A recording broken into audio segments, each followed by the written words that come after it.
Nama Buddhaya, Jai Bhim. May the noble triple gem Buddha, Dhamma, and Sangha bless you all. In this series of Dhamma discussions and sermons, we are explaining the path to Sotapanna, the first level of enlightenment. Now, for explaining Dhamma, I'm using mainly Dhammacakkappavattana Sutra and Sotapanna Sutra. In addition to that, I'm also quoting information from Dvedhavitakka Sutra, Vitakkasanthana Sutra, Cuta Sutra, and Ratana Sutra. All these sutras I have taken from the oldest Tipitaka in the world, which is over 2,100 years old.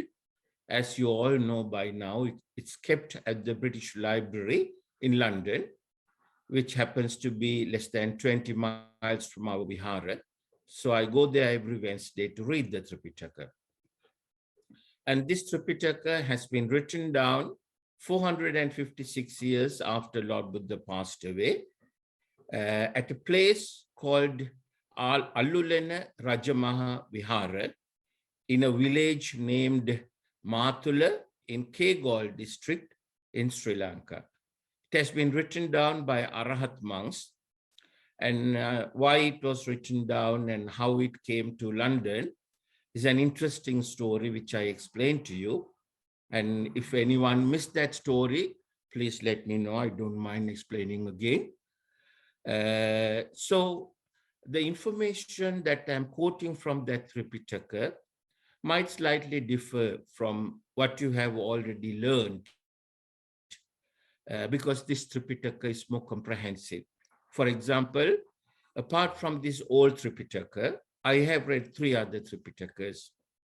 The oldest one is the Pali Sinhala Tipitaka that we have in Sri Lanka, which was constructed by a group of monks appointed by the Sri Lankan government in 1956. So that is 65 years old now. And then the translation of that done by the American monk Bhikkhu Bodhi and Bhikkhu Jnana Bodhi. And then in the recent past, in 90s, another group of monks in Sri Lanka constructed another Tipitaka. And the head of that group is called Venerable Kiribadgoda Jnanananda Thero. So in all those Tipitakas, Dhammacakkappavattana Sutra is given on 3 pages, but the Dhammacakkappavattana Sutra in the old Tipitaka, which is at the British Library, that's given on 48 pages. The reason is the first 3 Tipitakas that I mentioned, they are giving only the summary of the Dhammacakkappavattana Sutra. The old Tipitaka gives the summary exactly as it appears in the other Tipitakas, but then it goes on to explain each Dhamma point in detail, and it goes on up to 48 pages. So obviously, you will see differences between the old Tipitakas, the old Tipitaka, and the new Tipitakas that have been written down during the past 100 years. I don't know any other Tipitaka that is older than 100 years. That we have at our vihara, we have the Hindi Tipitaka and also the English Tipitaka. And on the Katina Day, last Sunday, the sponsor of the Katina donated us the Sinhala Pali Tipitaka from Sri Lanka. So we got 3, excuse me. We have 3 Tipitakas here now. The different, as I explained, you might find certain differences. If that is the case, please don't develop anger, resentment, or arguments against it. Just practice the principle that Lord Buddha explained in Kalama Sutra. In Kalama Sutra, Lord Buddha said, don't either believe or disbelieve me. Just listen to me carefully. Take all these facts home. Analyze them using your intelligence and wisdom. And at the end of the day, if you find that it is correct, you take it, make use of it, and you'll be able to see the results very quickly. Whereas if you think it's wrong, just leave it out and carry on with whatever you were doing before, but don't develop anger, resentment, or arguments against it. So I kindly request all of you to the same. Right, let's start now. Sadhu, sadhu, sadhu. Namo tassa bhagavato arahato samma sambuddhassa. Namo tassa bhagavato arahato samma sambuddhassa. Namo tassa bhagavato arahato samma sambuddhassa. Sadhu, sadhu, sadhu. As I explained at the beginning, we are discussing the path to Sotapanna, the first level of enlightenment. Before I start explaining where I left over from last week, let me quickly recap what we discussed so far. In the first Dhamma discussion, I explained the Cuta Sutra. I think there's no need to go through that again. I reminded it several times thereafter. Now let me start from the beginning of Dhammacakkappavattana Sutra very quickly, go through the summary, and then start from where we left over last week. In the Dhammacakkappavattana Sutra, firstly, Lord Buddha says, Pubbe ananussutesu dhammesu. I'm explaining your Dhamma you haven't heard before. Then he says, Chakkung uddapadi, Jnanang uddapadi, Panya uddapadi, Vicha uddapadi, Aloko uddapadi. I got the vision of Dhamma, I got the knowledge of Dhamma, I got the wisdom of Dhamma, I got the science of Dhamma, and I got the light of Dhamma. I became Aloka from Loka. Then he says, in order to understand this Dhamma, you have to come out of Kamasukallikana Yoga, you have to come out of Attakilamatana Yoga, and you have to come to Majjhima Patipada. Kamasukallikana Yoga is living a life of luxury. Attakilamatana Yoga is living a life giving unnecessary suffering to the body and the mind. Majjhima Patipada is the path that helps you to eradicate Raga Dvesha Moha. And he explains Majjhima Patipada as the noble eightfold path. Samma Ditti, Samma Sankappa, Samma Vacha, Samma Kammanta, Samma Ajiva, Samma Vayama, Samma Sati, Samma Samadhi. Then Lord Buddha explains that in order to come to the Noble Eightfold Path, the first fold of the Noble Eightfold Path, Samma Ditti, you have to comprehend the Four Noble Truths. The Four Noble Truths are Noble Truth of suffering, Noble Truth of the reason for suffering, Noble Truth of out of suffering, and the Noble Truth of the way out of suffering. Then Lord Buddha explains, in order to comprehend the Four Noble Truths, there are four things one has to do. First one is Kalyana Mitra Sevana, that is associating a person or persons who is capable of explaining correct Dhamma to you, which helps you to eradicate Raga Dvesha Moha. And the second step is Sirisad Dharma Sravana, listening to the correct Dhamma explained by that Kalyana Mitra. Yoniso Manasikara means the Dhamma that you learned by listening, you go through it over and over again, analyze it using your intelligence and wisdom, and try and comprehend Dhamma, get a vision of Dhamma. And the fourth one is Dhammanudhamma Patipada. He explained that as Sabba Papa Sakaranang Kusalasa Upasampada. Sabba Papa Sakaranang means eradicate all unwholesome thoughts, unwholesome qualities, unwholesome deeds. Kusala Supasampada means practice, develop, and cultivate and accumulate wholesome thoughts, wholesome action, and wholesome qualities. So that's a summary that Lord gives in the Dhammacakkappavattana Sutra. Then he starts to analyze and explain in more detail the first noble truth, which is the noble truth of suffering. Firstly, he explains 11 types of suffering which people were undergoing due to tanha, due to attachment. but people did not know the reason. Those 11 he explained as Jati pi dukkha, Jara pi dukkha, Vyadi pi dukkha, Maranam pi dukkha, Soka parideva dukkha, Domanasa upayasa pi dukkha, Pi yehi vipayogo dukkho, Appi yehi sampayogo dukkho. That's 11.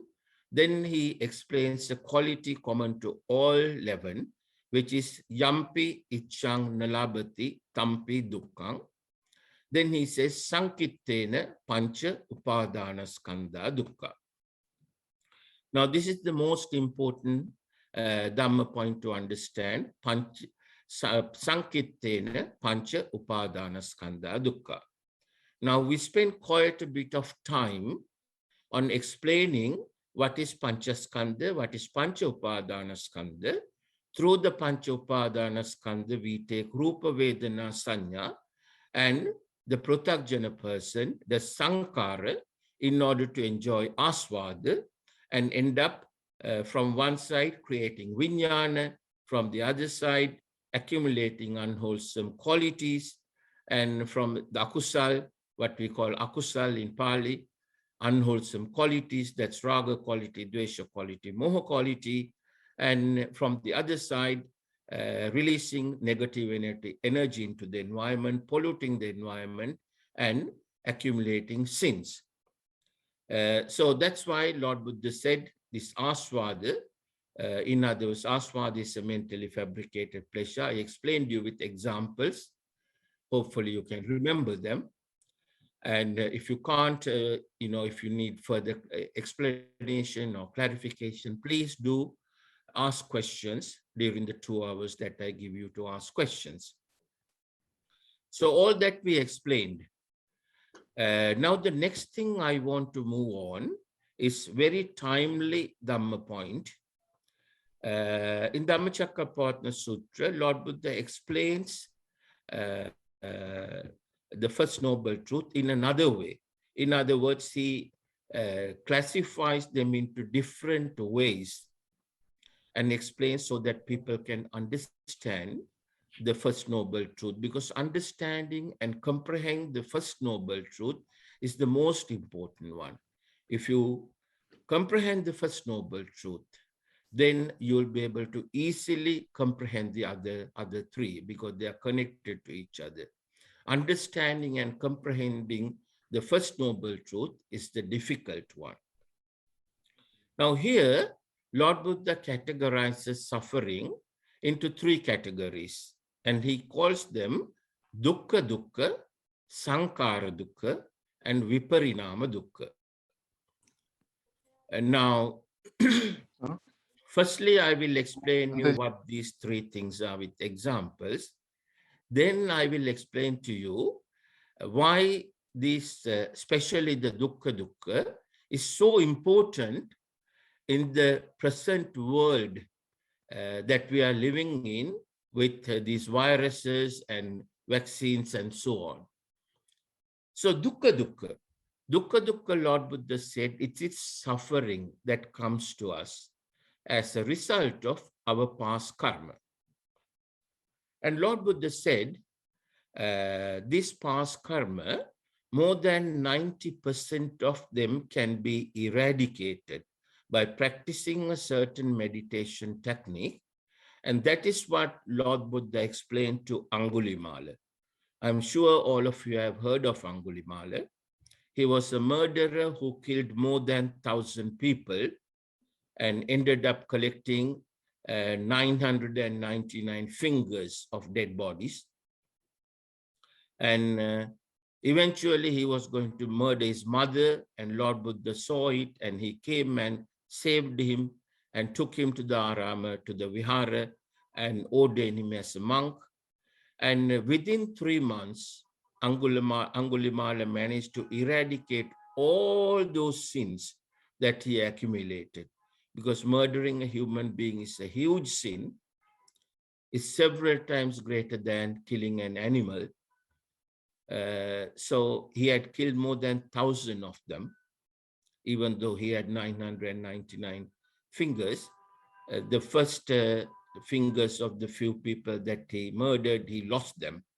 So he had killed more than 1,000 people, and killing 1,000 people resulted in a huge amount of sins. But within 3 months, he managed to eradicate all of them and become Arahat. He became Maha-Arahat Angulimala Thero. So in the Arahat category also, he came to one of the highest categories.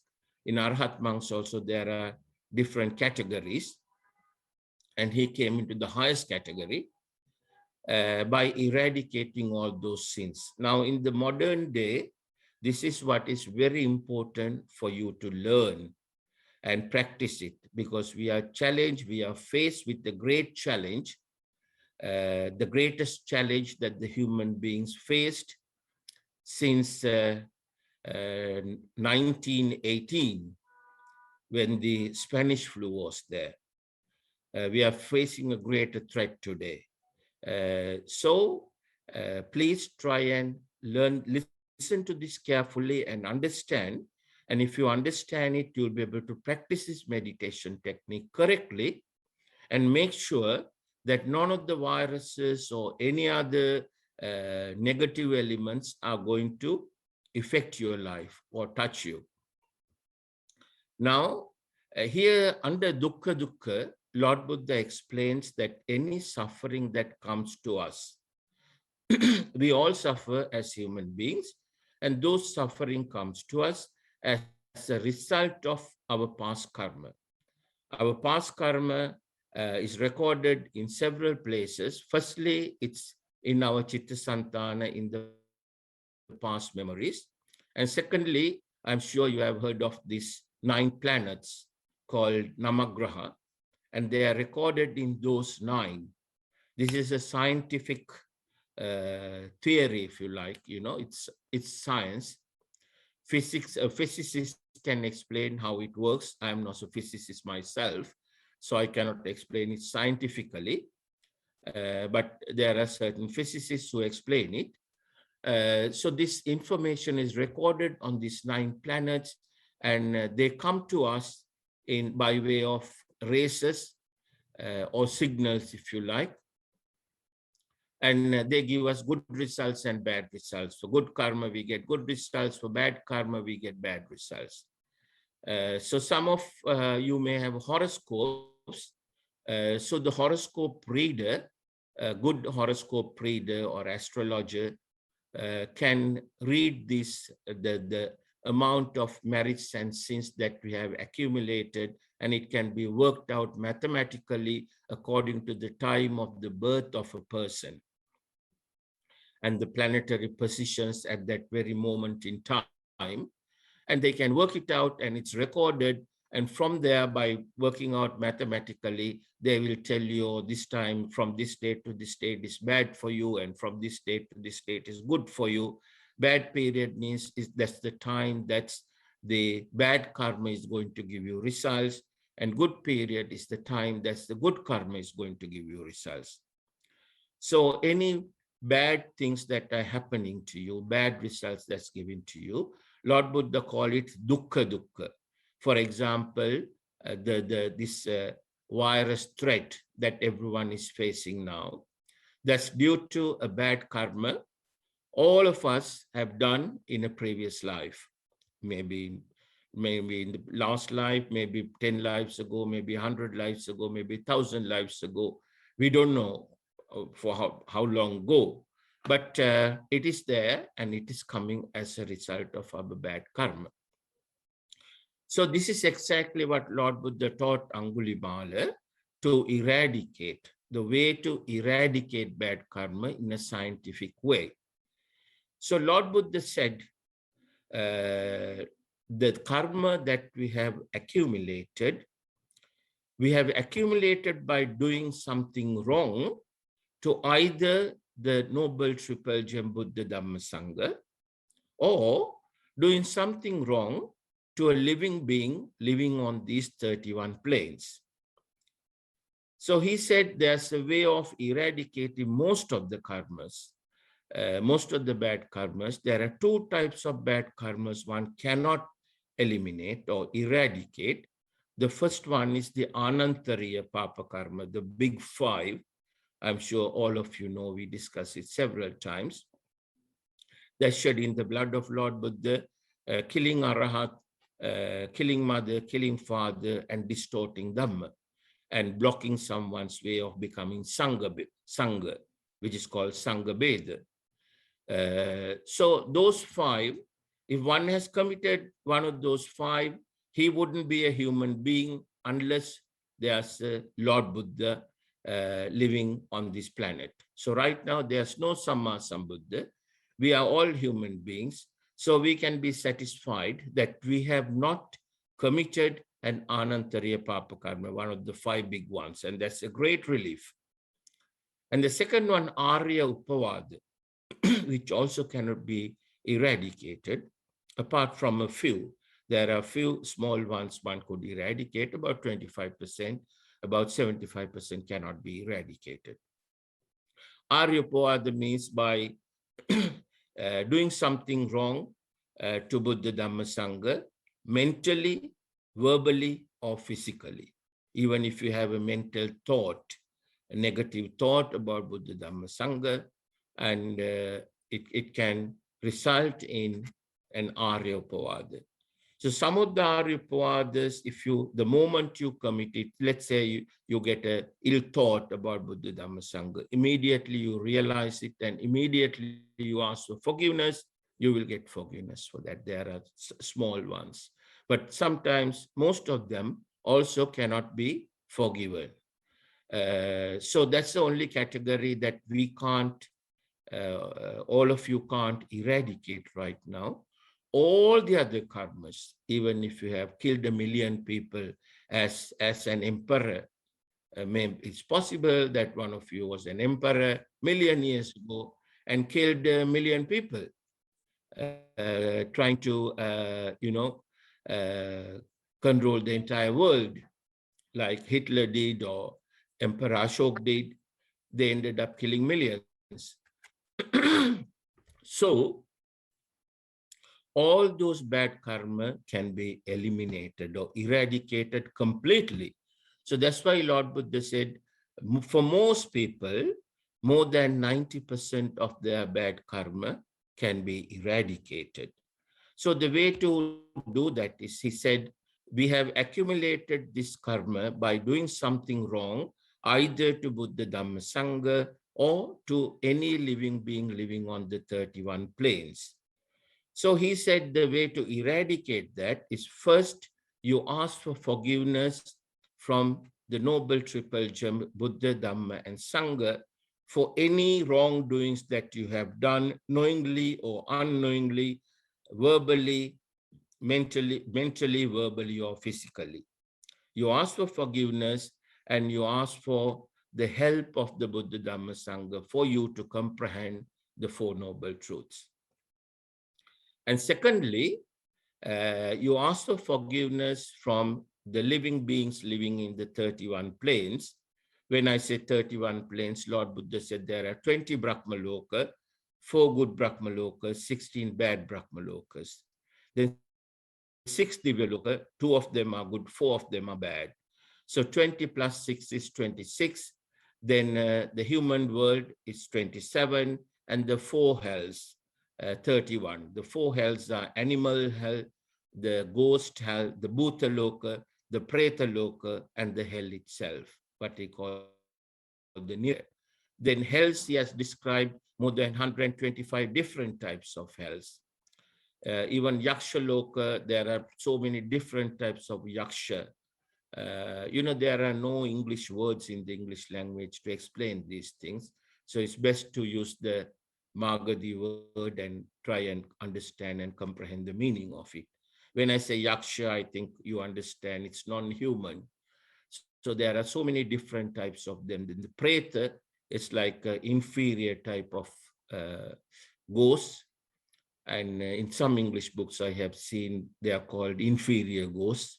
And they are helpless type of ghosts who live in the Pretaloka.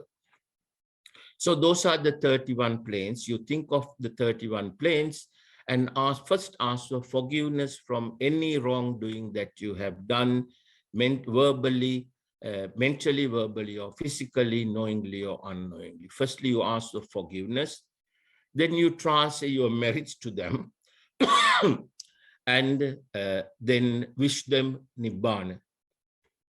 Now, when you say this, there's no pointing, just parrot reading the phrases. It has to come from the bottom of your heart. Then only it will be converted into the races and will be sent to the right place. So when you do that, when you're asking for forgiveness, and especially now from the Noble Triple Gem Buddha, Dhamma and Sangha, firstly you ask for forgiveness. So anything, any minor aryapoadas that you have committed can be forgiven.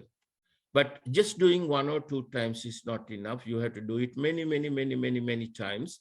Actually, recommended number of times is 108 times a day. Number 108 has a great significance in this universe, in the universal laws. So to be really effective, you have to do it 108 times a day.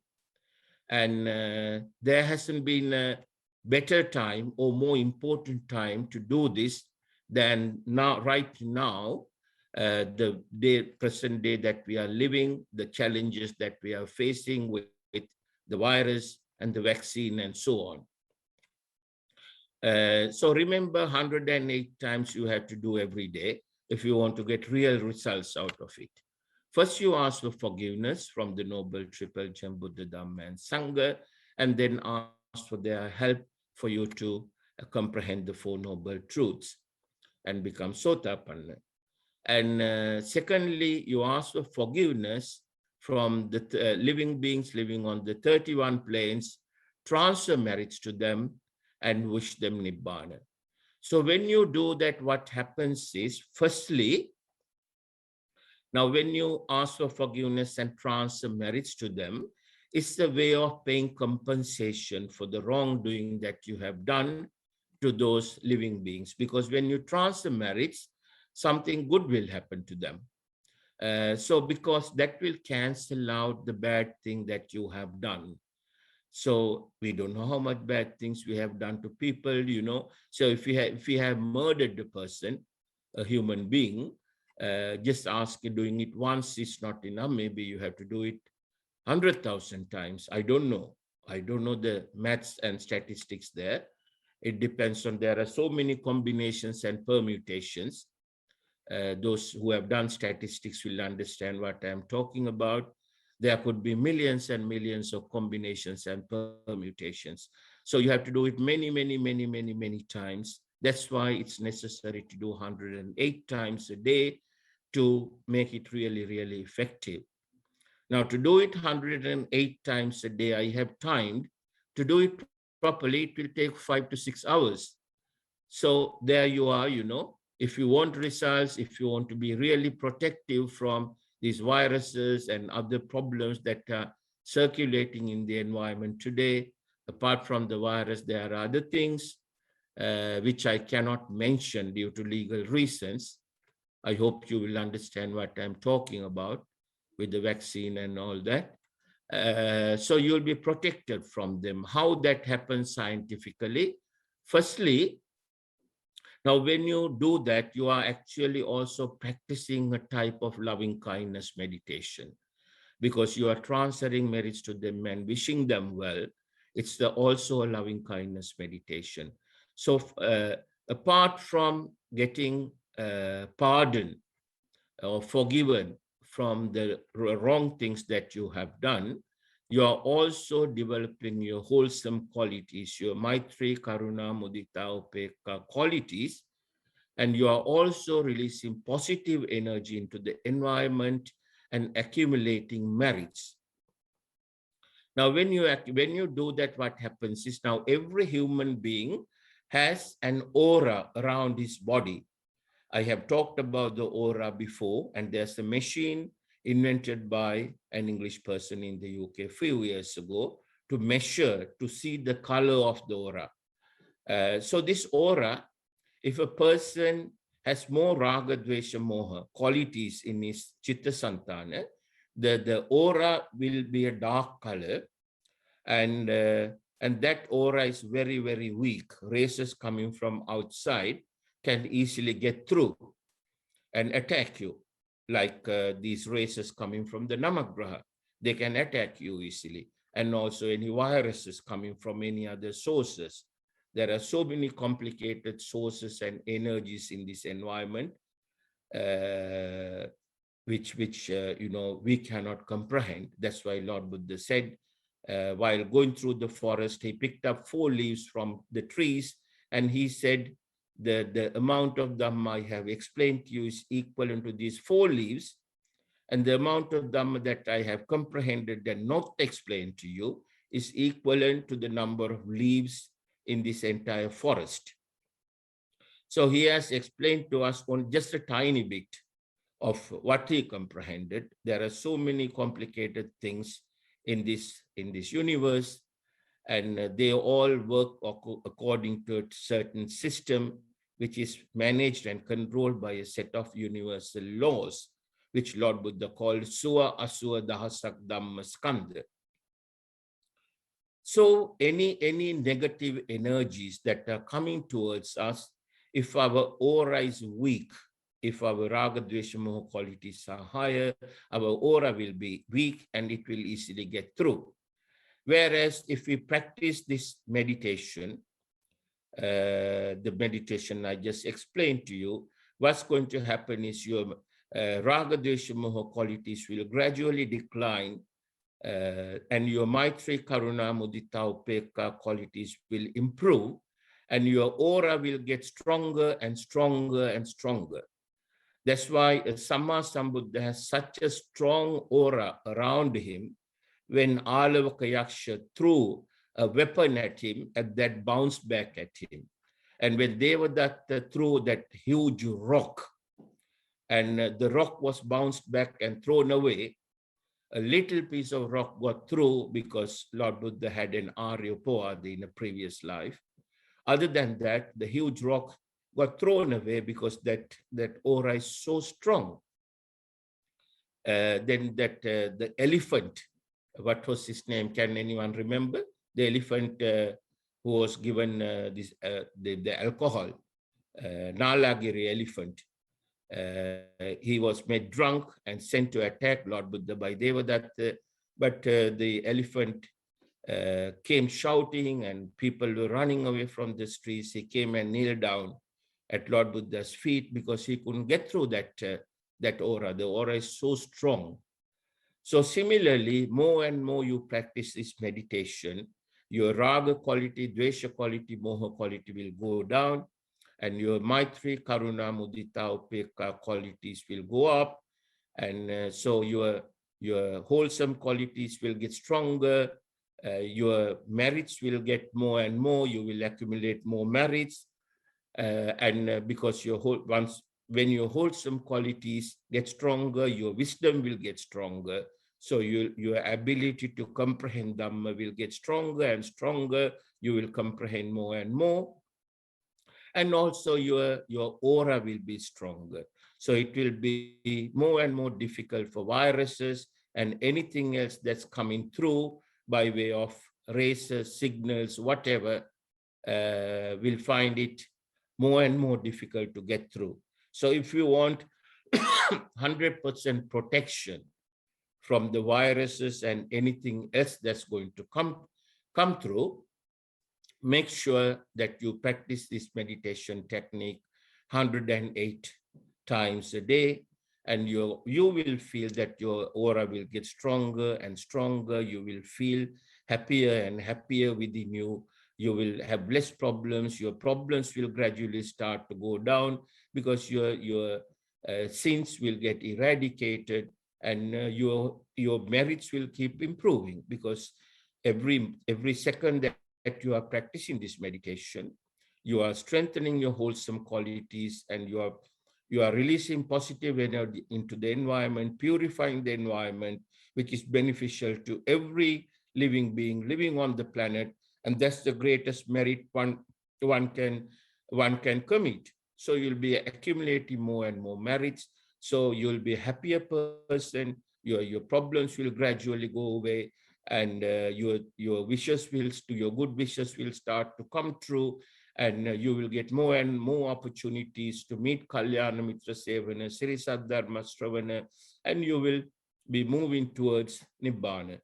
You will most certainly attain Sotapanna, which is the most important thing to attain, because that will protect you from the four hells for the rest of your life. So that's about dukkha dukkha.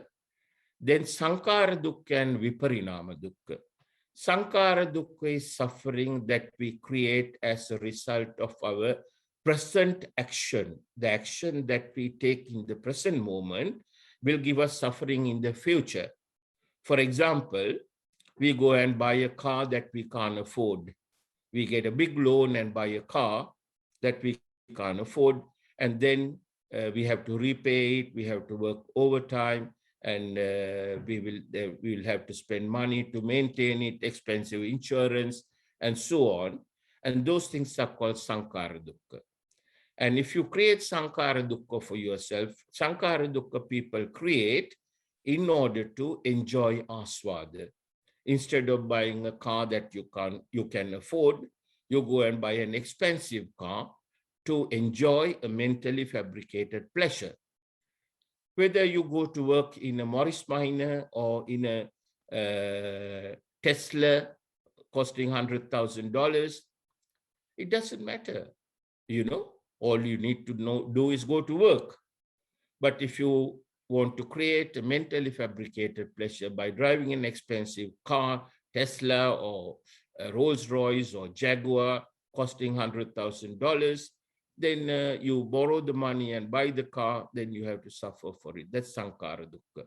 So anything that you do to enjoy Aswada, which you can't afford, which gives you trouble in the future, that is Sankara Dukkha.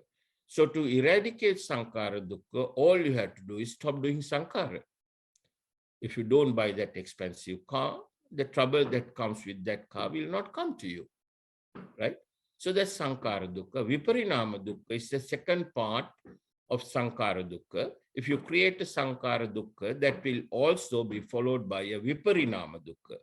Viparinama Dukkha means that expensive car that you buy, that you can't afford, when that's getting old, going into decay, Viparinama means going into decay as a result of the natural law.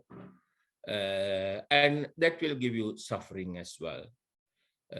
So that's Viparinama Dukkha. Sankara Dukkha and Viparinama Dukkha, we create ourselves as a result of the action in the present moment. So in the present moment, if you stop doing Sankara, we will not have Sankara Dukkha. We discuss Sankara in detail. Sankara means doing something mentally, verbally, or physically with Raga, Dvesha, Moha in mind. So if we do that, we create Sankara. Why we do that? In order to enjoy Aswada. Aswada is a mentally fabricated pleasure. And Aswada has a quality called Anicca, Dukkha, Anatta. Anicca means we cannot keep it the way we want it forever. Dukkha means that is followed by suffering. Anatta means that will desert us in this samsara, the cycle of birth and rebirth. In order to stop in order to stop Sankara Dukkha and Viparinama Dukkha, all we have to do is stop doing Sankara in the present moment. Sabbe Sankara Anichati Yada Panyaya Passati Atanibbindati Dukkhe Esamaggo Visuddhya. I keep repeating these gathas, the three most important gathas that Lord Buddha has said. First one is Sabba Papa Sakaranang Kusala Supasampada Sachitta Pariyodapanang Etang Buddha Anusasanang. The essence of entire Buddha Dhamma is included in that gatha. Sabba Papa Sakaranang means eradicate all unwholesome qualities, unwholesome thoughts, unwholesome action. Kusala Supasampada means practice, cultivate, develop, and accumulate wholesome thoughts, wholesome action, wholesome qualities. Sachitta Pariyodapanang. purify your mind and develop your wisdom to the highest level as per above process or through the above process. Etang Buddha Anusasana. This is the advice given by every Samma Sambuddha. So that gatha or that poem summarizes entire Buddha Dhamma. The same thing you find in the second gatha, Sabbe Sankara Anichati Yada Panyaya Passati Atani Bindati Dukke Esamaggo Visuddhya. The same thing Lord Buddha has explained in another way. Sabbe Sankara Anichati, all Sankara Anichai Dukkai Anattai Yada Panyaya Passati. If you see that with your wisdom, Atani Bindati Dukke, if you keep away from committing Sankara, Esamaggo Visuddhya, that is the path to Nibbana. Then the Gatha, the poem that people recite at funeral houses, at funerals, Anicca vata Sankara Uppada Vayadammino, Uppajjitva Nirujjanti Tesang Upasamosukho. It's the same thing, saying in a different way. Anicca vata Sankara, all Sankara, Anicchai, Dukkhai, Anattai. Anicca vata Sankara Uppada Vayadammino.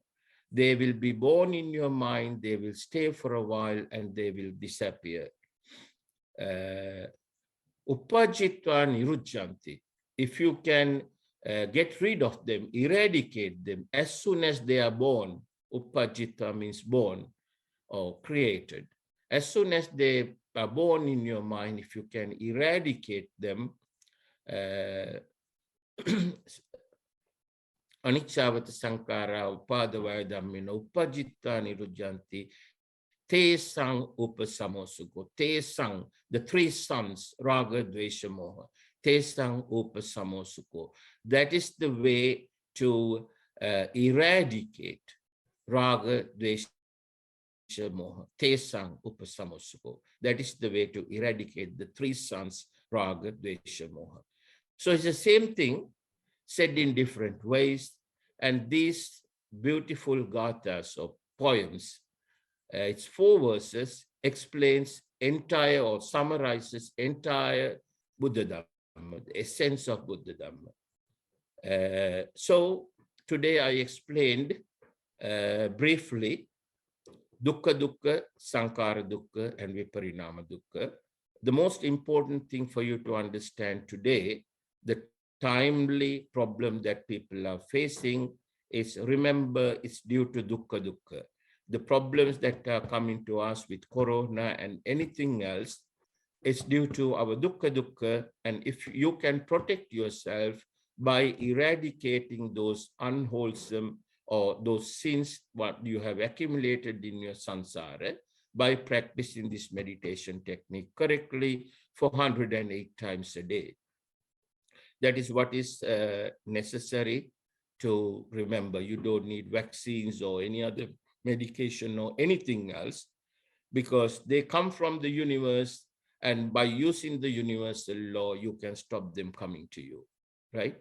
You don't have to find unnatural ways to stop the races or the signals that is coming from the universe or signals artificially created.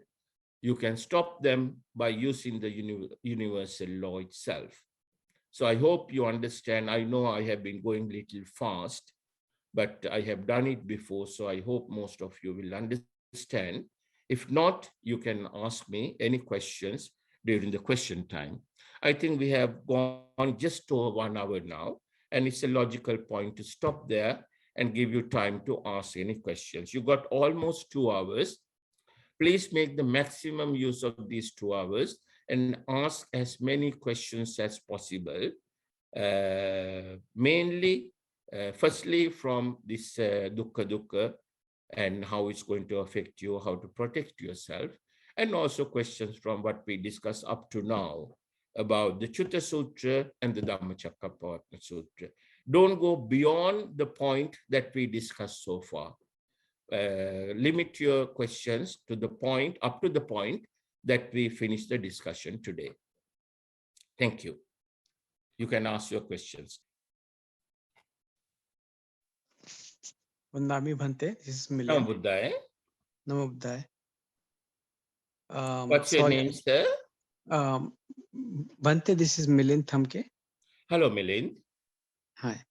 Um, I have many questions, but let me start from the first one. Okay, good. Um, so you mentioned about Angulimal's story first, Yes, and that really gives us a lot of hope that and gives us a hope that even uh, few sins that people have done here and there, we still have ability to take a path forward. So quite right. Yes, that's very very encouraging. But at the same time, um, a human being has a tendency of procrastinating. So does it also give some people idea that it's okay to, if I make some mistake in future, I can always recover back? So I mean that's just outside my thoughts. The story does have the amazing effect on giving the hope to us. So thank you for that. yeah, But actually, you have a point there. Some people might misunderstand. That's due to moha, not understand them correctly. And if they keep doing that, and they will pay the price for it. You see, sometimes they may get the time to ask for forgiveness. Sometimes they may get immediate results. They may not have time to ask for forgiveness if they keep on doing that. You see, because this universe has so many combinations and permutations of laws that applies in different ways. So if a person is doing that thinking, okay, I'll keep murdering people for the next 10 years, and the next 10 years I'll ask for forgiveness for that, he may get only the first 10 years and not a day yeah, after that. that is true. Yeah, yeah. Every breath is precious. Yeah, Yes, yeah. Appreciate that. Thanks. This my second question is about 108 times practicing. yes. That roughly comes out to be once a 40 minute. Um, what is the significance of this number? I'm just curious. You see, to be honest, I don't know the details of it. I have seen many, many times in many things, 108 times. It has some significance in the universe, right? Yes. Mhm. Even, people who chant Ratana Sutra, they chant 108 times. Metta Sutra 108 times, Mangala Sutra 108 times. This is also 108 times, right? It's maybe in one way, it's a certain number to target at, right? Uh-huh. And also 108 has some significance in the universe. To be honest, I don't know what the significance is, but it does work. Right. So I I think, have time to do it 108 times. It will take 5 to 6 hours yeah, yeah. if you do I it think properly. if I remember, the distance between Earth and Sun is 108 times that of the size of one of the object. And the same is also true between distance between Earth and Moon. There you So are. yeah, There you are. 108 is also, yeah, very significant number Yes. overall. If I recollect it properly, yeah. No, I think you are right. I also have read it somewhere, now that you mentioned. Yes, there are a few things actually. I saw a list of 100 and things that has 108. I can't remember the list now. That was long time ago. Okay, The things in the universe that has 108 times. right. Okay. Thanks. My third question is about horoscope. Yes. In being grown in a scientific world, Yes. we have been totally we have been seeing a fake horoscope, guys, or we have no faith on the horoscope at all growing up. I think the horoscope we are talking about is something different than what is being prevalent in Hindu society, where we totally understand the impact of every physical object has impact on every other, influence on every other physical object, but that is not really what is the horoscope we have seen. There is much more mental influence that impacts personal well-being than the physical influence by the law of physics. So I need to understand, when you spoke about go to two good astrologers and get your horoscope, it's my mind is totally denying it at the very prima facie. So can you throw some more light on this? Yeah.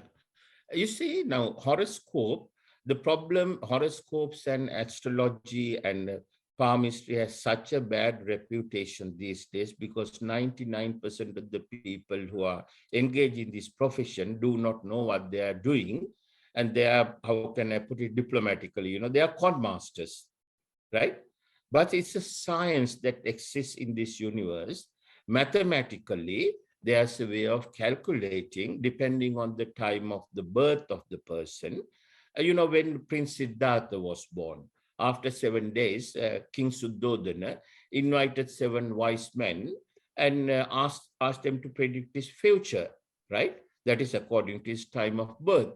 So there's a way of calculating mathematically. It's a science.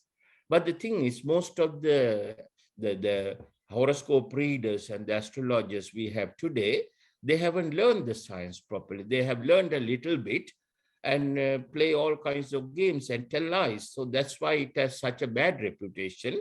Point one. Point two, just because Hindus do something, it doesn't belong to them. Now I do yoga every day. One person was asking me, you are a Buddhist monk and why do you yoga? And he says, it's a Hindu thing.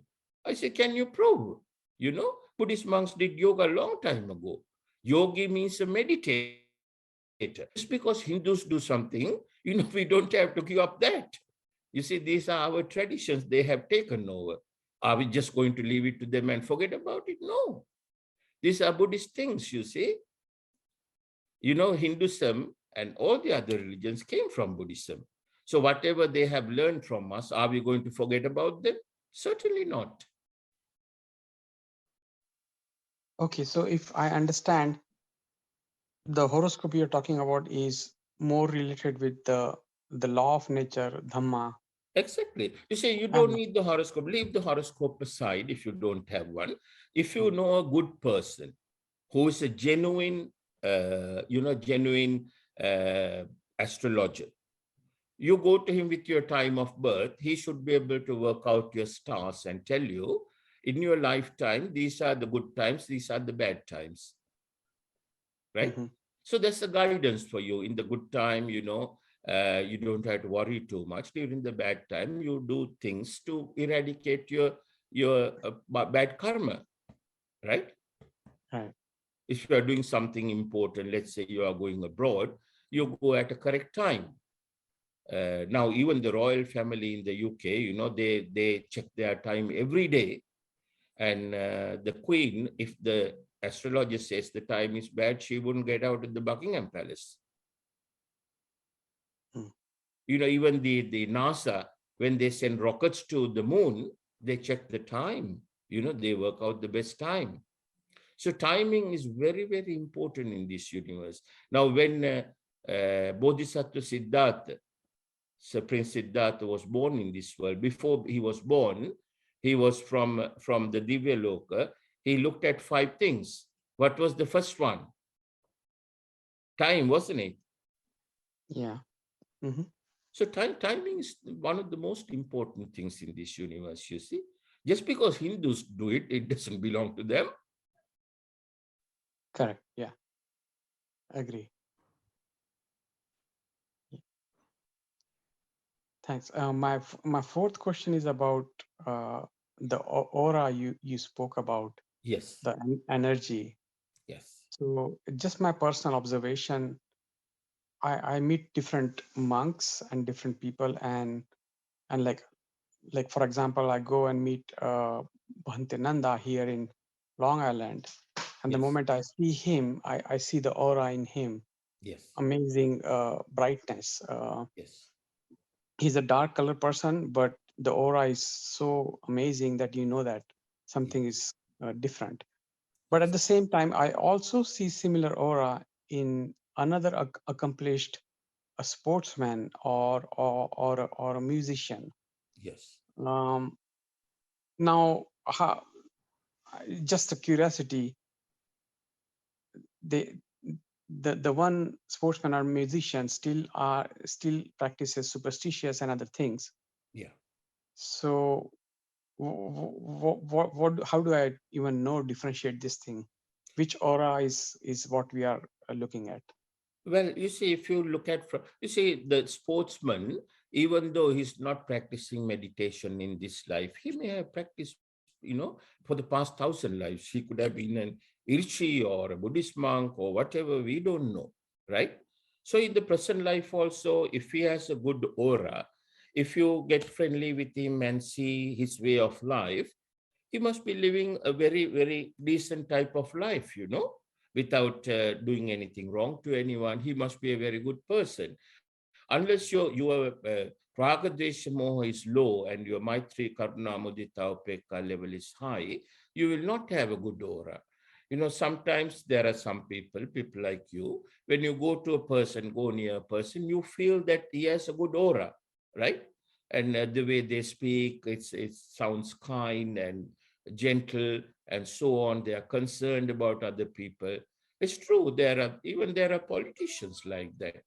You see, those are habits coming from their previous lives who have been meditating and doing good things for a long time, and they still have a good aura around themselves. So it's not only what we do in this life, it could have something to do with what we have done in past 1,000 lives or 10,000 lives. So we don't know how many times we have been born. You see, there's one sutra in the Tipitaka, I can't remember.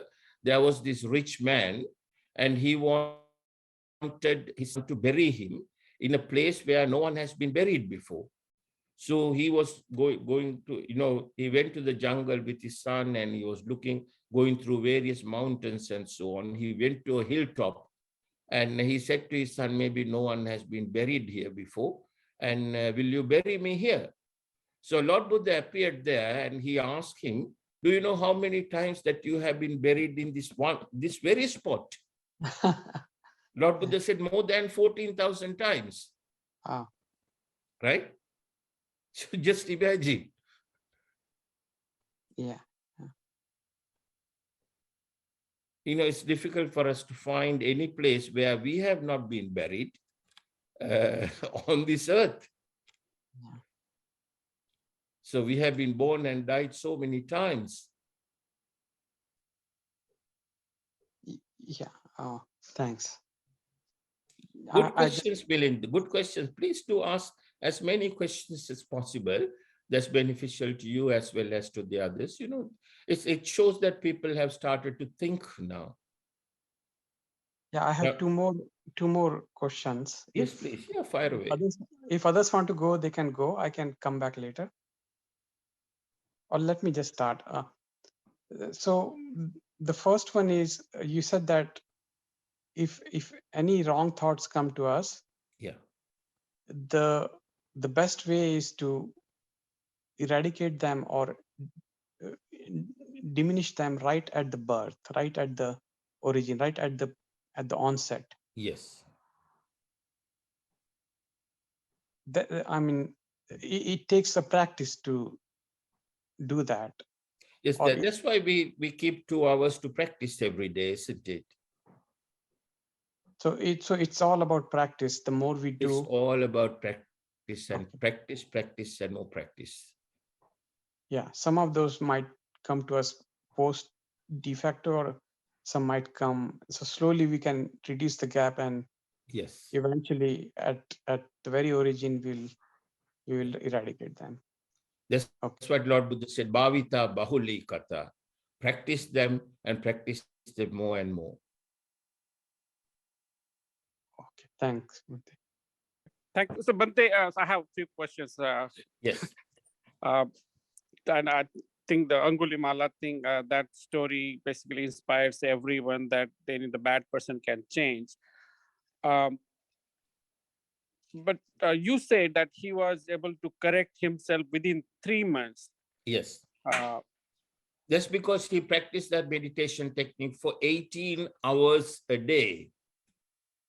If you can do it 18 hours a day, you will be a Arahat within 3 months. okay, Would so you like Milind, to we be need to Arahat go within for 3 months? 18 hours meditation somewhere. So retreat, for 3 months retreats. Sorry for cracking a joke, but that isn't that possible that the Angulimala was able to do it because he was already kind of studying Buddhism before he became kind of a bad person. So that helped that his mind was already set to become this much. Or No, not pursue only this. before he became a bad person in this life, he had lots of merits accumulated from previous lives. That's why Lord Buddha saw him, you see. Every morning, Lord Buddha had a habit of getting up at 4 o'clock in the morning and looking at the world and wishing that a person who deserves my help, please let me see that person. So Angulimala appeared. That's because he had lots of accumulated merits from previous lives.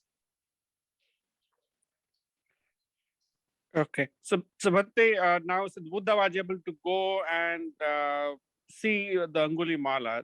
So in the Yes. modern world, now we have so many terrorist minds. I will not say just the terrorist persons, but basically they had the bad influence or whatever, and they are doing the bad thing. So are there people basically with so much compassion going to those people and changing them, or at least showing them the path? Which And terrorists are you saving talking about? humanity, basically. You see, what is your definition of terrorists? My definition of terror is basically the person who is doing the mass killings. Mass killing. So who have done the biggest, who are the biggest mass killers of the world? We have RSS, we have Taliban, we have white supremacists here in US, and so many organizations Have around they the killed world. over 50 million people? I know one group of people in the world who have killed over 50 million people. 20 million in India. Do you know who I'm talking about? No one can RSS? beat that record. But no one calls them terrorists, do they? Yeah, Are you because with there's me, a sir? government. Yeah, because there's a government support for them. So There you are. So what is your definition of terrorists? See, those people are the biggest terrorists, aren't they? that's true. So what is the path forward, basically, to change this one, kind of? And I was reading one of the paper, and even I see even the Abraham Lincoln was not basically, yes, physically killed by those the South commanders, but actually there is a big force behind that. So different people. So Both Abraham Lincoln and J.F. Kennedy were killed for the same reason, which we are not allowed to talk about, you see. If we talk about it, we become terrorists. that's true. If you talk anything against You see, BJP, you we'll be become classified as anti-nationals. terrorists, arrested, and disappeared.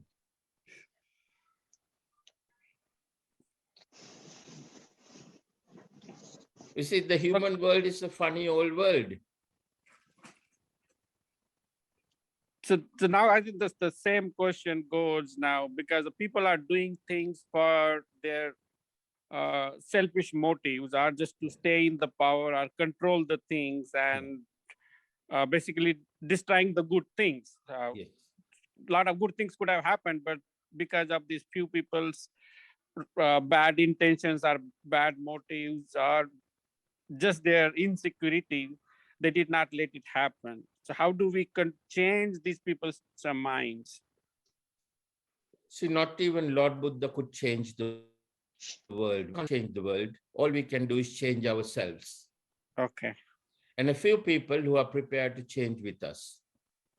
Oh, okay. Just whatever we can connect our friends and families, our circles, and then Exactly. just do First the impact correct there. ourselves and then correct the rest of the people who are with us, who are prepared to change, you know.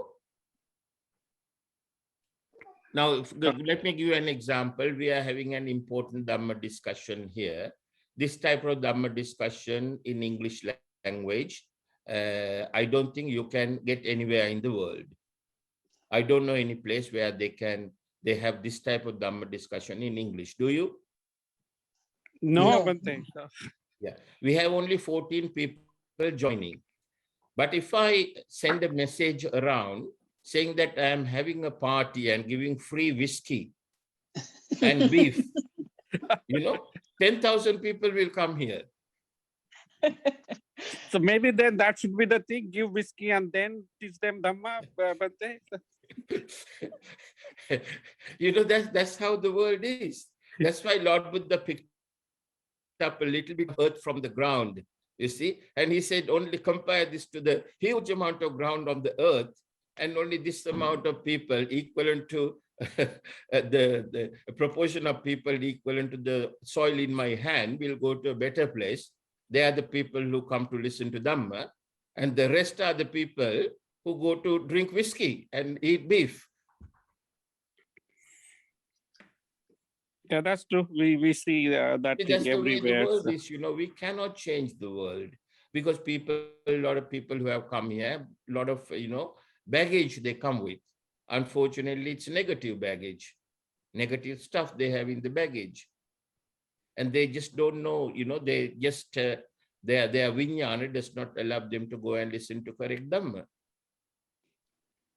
and find the way out of suffering.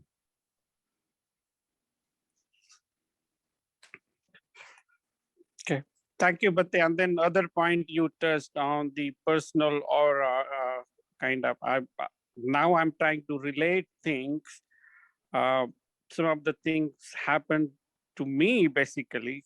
Yeah. I would have been dead, but then somehow the nature protected, kind of. The whole place we were living, the storm with the walls were like a temporary bricks. The whole thing collapsed, but nothing fell on me. See, that's why you are listening to Dhamma. You see, you are a person who has come with lots of merits, and you have enough merits to become Sotapanna in this life. And that's why the nature, you know, the universal power has protected you and sent you to the right place to get, you know, to learn Dhamma and become Sotapanna. You are destined. You see, everyone is destined for something. You are destined to become Sotapanna and become a stream enterer in this life. So no matter what happens, you know, nature will protect you and guide you to the right place. And not everyone gets that opportunity. 1 in 100 million. No, thank you, but yeah, definitely that was the easy one. But other time, basically, I was in a place, and then the other person told later, saying, "Okay, I had a gun, I could have shoot you, but I could not do it." Kind of. Yeah, that's because you see, because of your aura, you know, the good things that you have done in this life as well as previous lives. You see, no one will be able to harm you. Bhante ji, can I ask a question? Naksen. Yes, yes. Yeah, Bhante ji, I'm just asking the similar question again, what Melinda has raised, just to seek Yes. more clarity on it. Yes. Can you speak up louder, sir? Yeah, Bhante ji, I hope it is audible. Yeah. In order to eradicate sins or something, we need to know the cause of it, right? Yeah. No, we don't have to know the cause. We cannot know the cause. I mean, unless we don't know anything, how See, can we it's just eradicate? like if you have a basket of bad apples, you can just remove them one by one. There's no point in going through the entire barrel and finding out why each apple got rotten. You see, it doesn't serve any purpose. You just remove it one by one. But by just doing love, Obviously, there's a cause, but it will be only a waste of time. What is the purpose of finding that? What we want is to eradicate the bad apples, so we just eradicate them one by one, throw them away. but about the bad apples, I'm not having any knowledge. I do not know about that. Right. By All just we are doing is, you see, if you have problems in life, if you are not getting everything what you want, right? Do you get everything that you like to have in life? no, if I consider the Four Noble No, Truths, just answer my question. Do you get everything that you like to have in life? uh, no, I mean, that's true. Right? No one does, Yeah. right? Why? Because we have bad karma, right? So we don't know what the bad karmas are. So all we do is try and eradicate them. Okay. That's all we can do. So because we have very, very limited time, life is very, very short. We are going to be on this earth for a very short time. So Lord Buddha said in the Dvedhavitakka Sutra and also many other sutras, before we do anything mentally, verbally, or physically, always first think whether it's going to help your path to Nibbana or the path of someone else to Nibbana. If yes, you do it. If not, you don't do it. So with the limited time, rather than trying to find out the cause that made the apple to get rotten, we just pick up the rotten apple and throw it away. Yeah, Bhante, that's true. I mean, I'm more concerned about the box number 4, where I don't know the past karmas, right?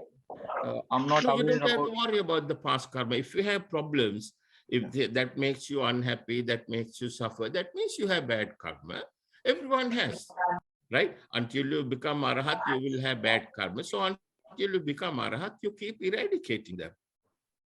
That's all you have to do. Okay. Okay. The second one regarding the horoscope, what you said, Yeah.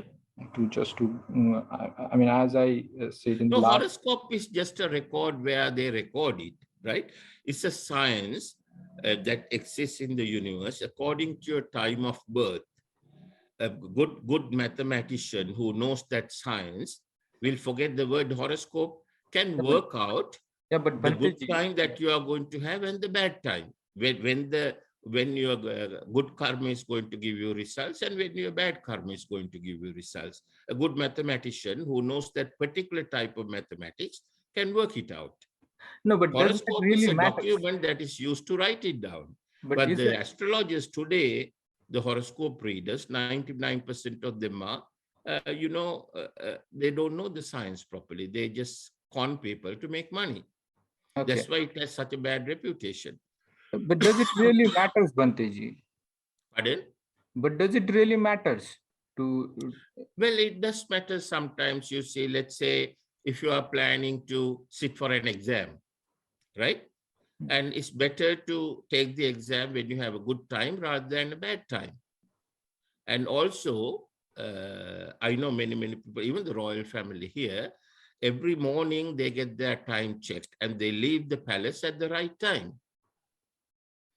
That's what Lord Buddha did, as a Buddhist person. That's what, he looked at 5 things before he came down to the human world. The first thing he looked at was time. Remember? Yeah, I mean, I heard and read about it, but what my mind thinks is, I mean, is that really matters? If I do the right things or the good karma, No, if you my do the right time thing will all the always be time, good. then you don't have to worry about it. Yes, you have a point there. Yeah. You have a point. If you are doing good karma all the time, doesn't matter. But You always do your best. right. So, I mean, like I said in the last conversation as well, like when Baba Sahib converted into the Buddhism, he Yes. has not took the Buddhism as it is. What he has given us a 22 oaths, and it's a really very scientific thing. And he always promoted us to believe on karma, to do the good deeds and all. No, he So didn't take Buddhism. He took Buddha Dhamma. right. Navayana. Buddhism is a business. Yeah, right. Buddhism is a religion and it's a business like any other religion. Right, Bhante. Okay, well, I got the answers. Thanks. That's why Bodhisattva Dr. B.R. Ambedkar was very upset when he visited Sri Lanka for the first time. And when he went to see the most senior monks, the way they were behaving and they were talking and so on. Very, very rightly, Bodhisattva Dr. Ambedkar was very upset because those monks are not Buddhist monks. They are not disciples of Lord Buddha, they are disciples of Devadatta. Could be.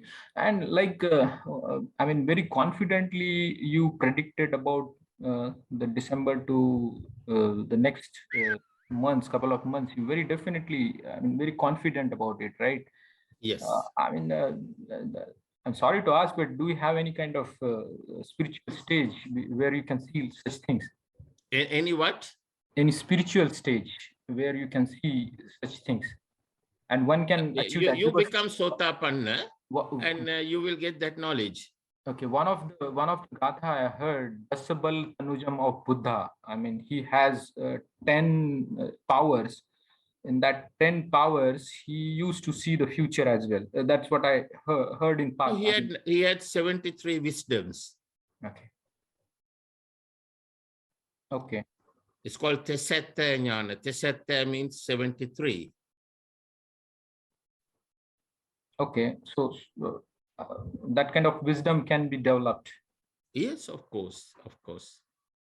Okay, thanks, Bhante. Any other questions, anyone? Vandami Bhante. Hello, Namo Buddhaya. Namo Buddhaya Bhante. This is Sheetal. Hello, Sheetal. I have question, Bhante, regarding this practice. So every day when we are doing, you said at least 108. Regarding what, madam? Say that again. The metta practice, we are doing the loving kindness, Bhante. So we always have to start from Kama Yachna, the forgiveness from Buddha, Dhamma and Sangha. So whenever we are doing like 108 times, we have to repeat that sequence, right? Ask Kama Yachna from Buddha, Dhamma, Sangha, and then spread loving kindness. Yes, first you do is you ask for forgiveness from Buddha, Dhamma and Sangha for 108 times, right?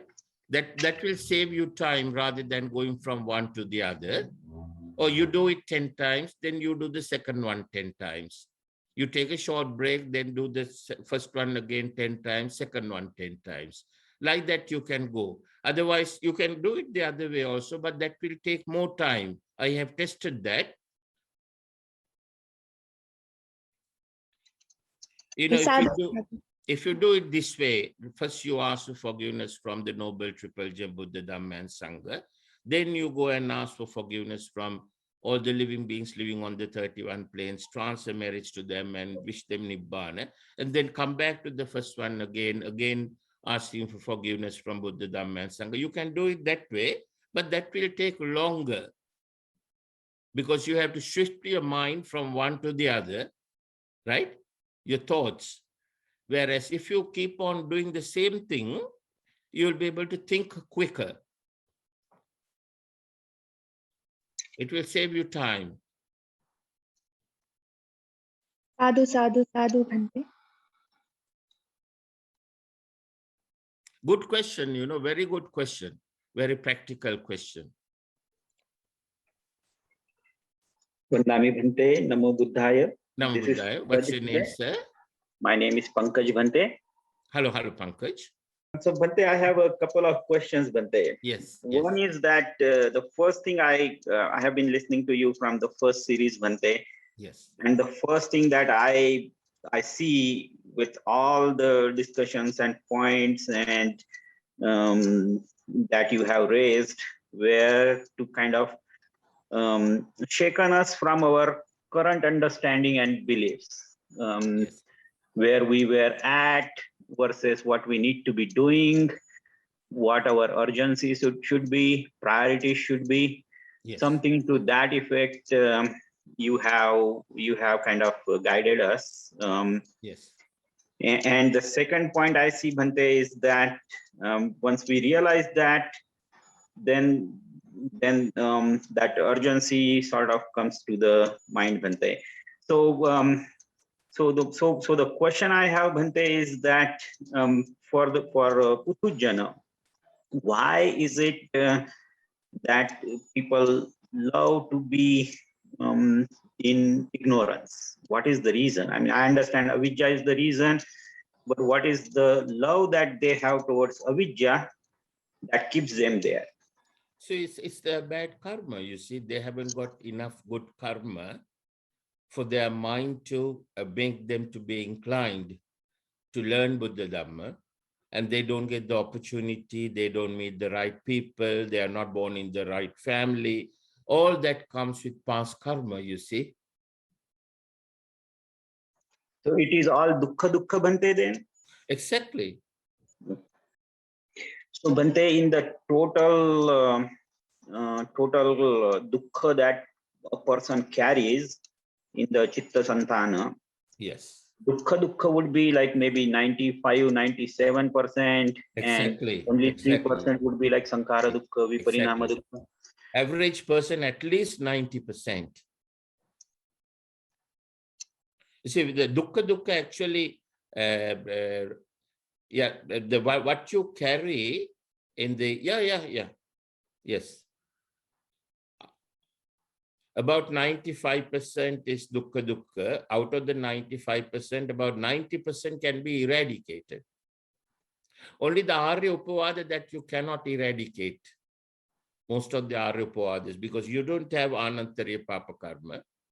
You may have few Arya Upavadas. Apart from that, the rest, like Angulimala did, everyone can eradicate the rest. Angulimala is the best example.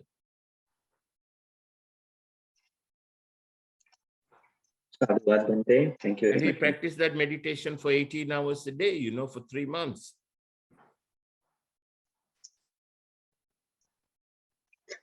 Thank you very much, Bhante.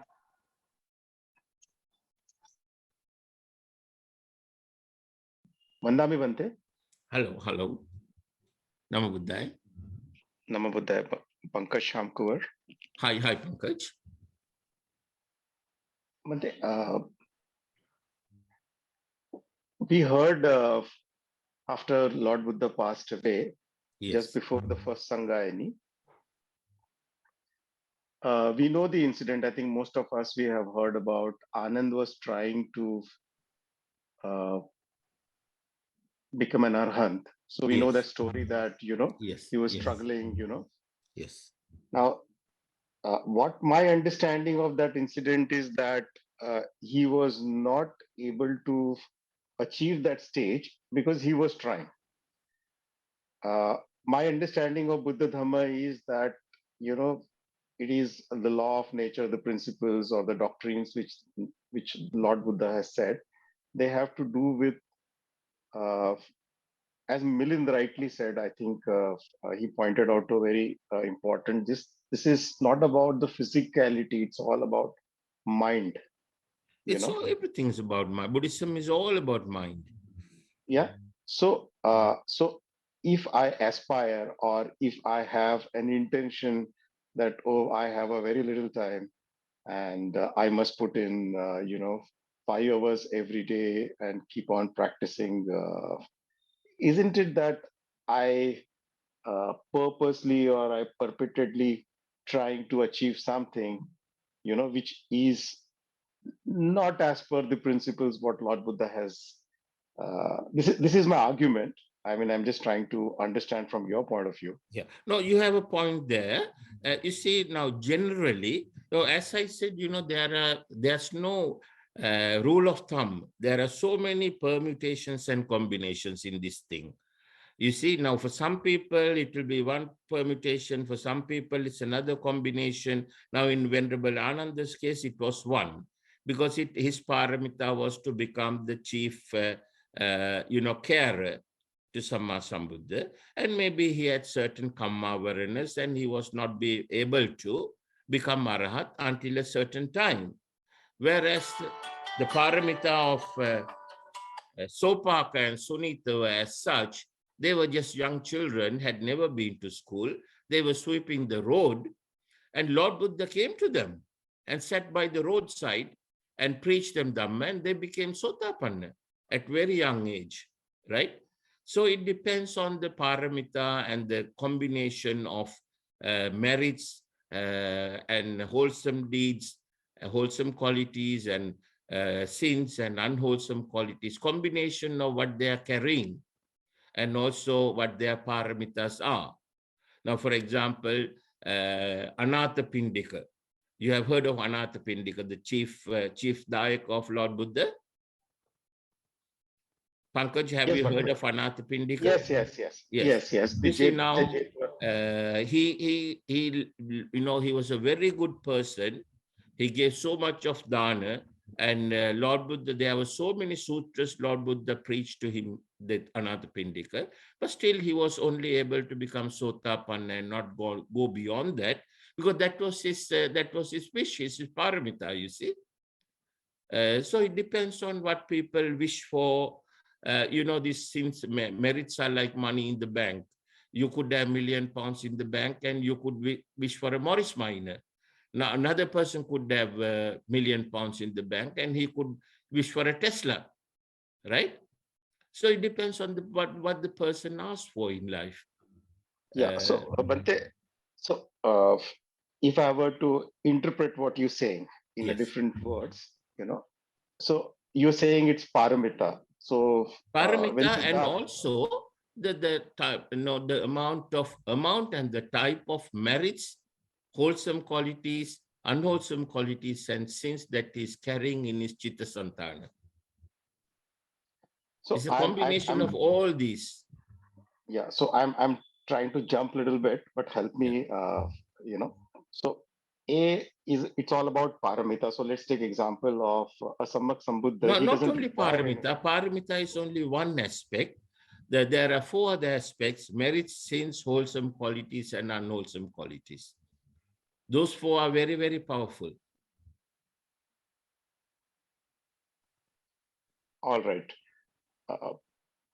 So I understand what you're trying to say, but in a different sense, I would also understand it this way, that in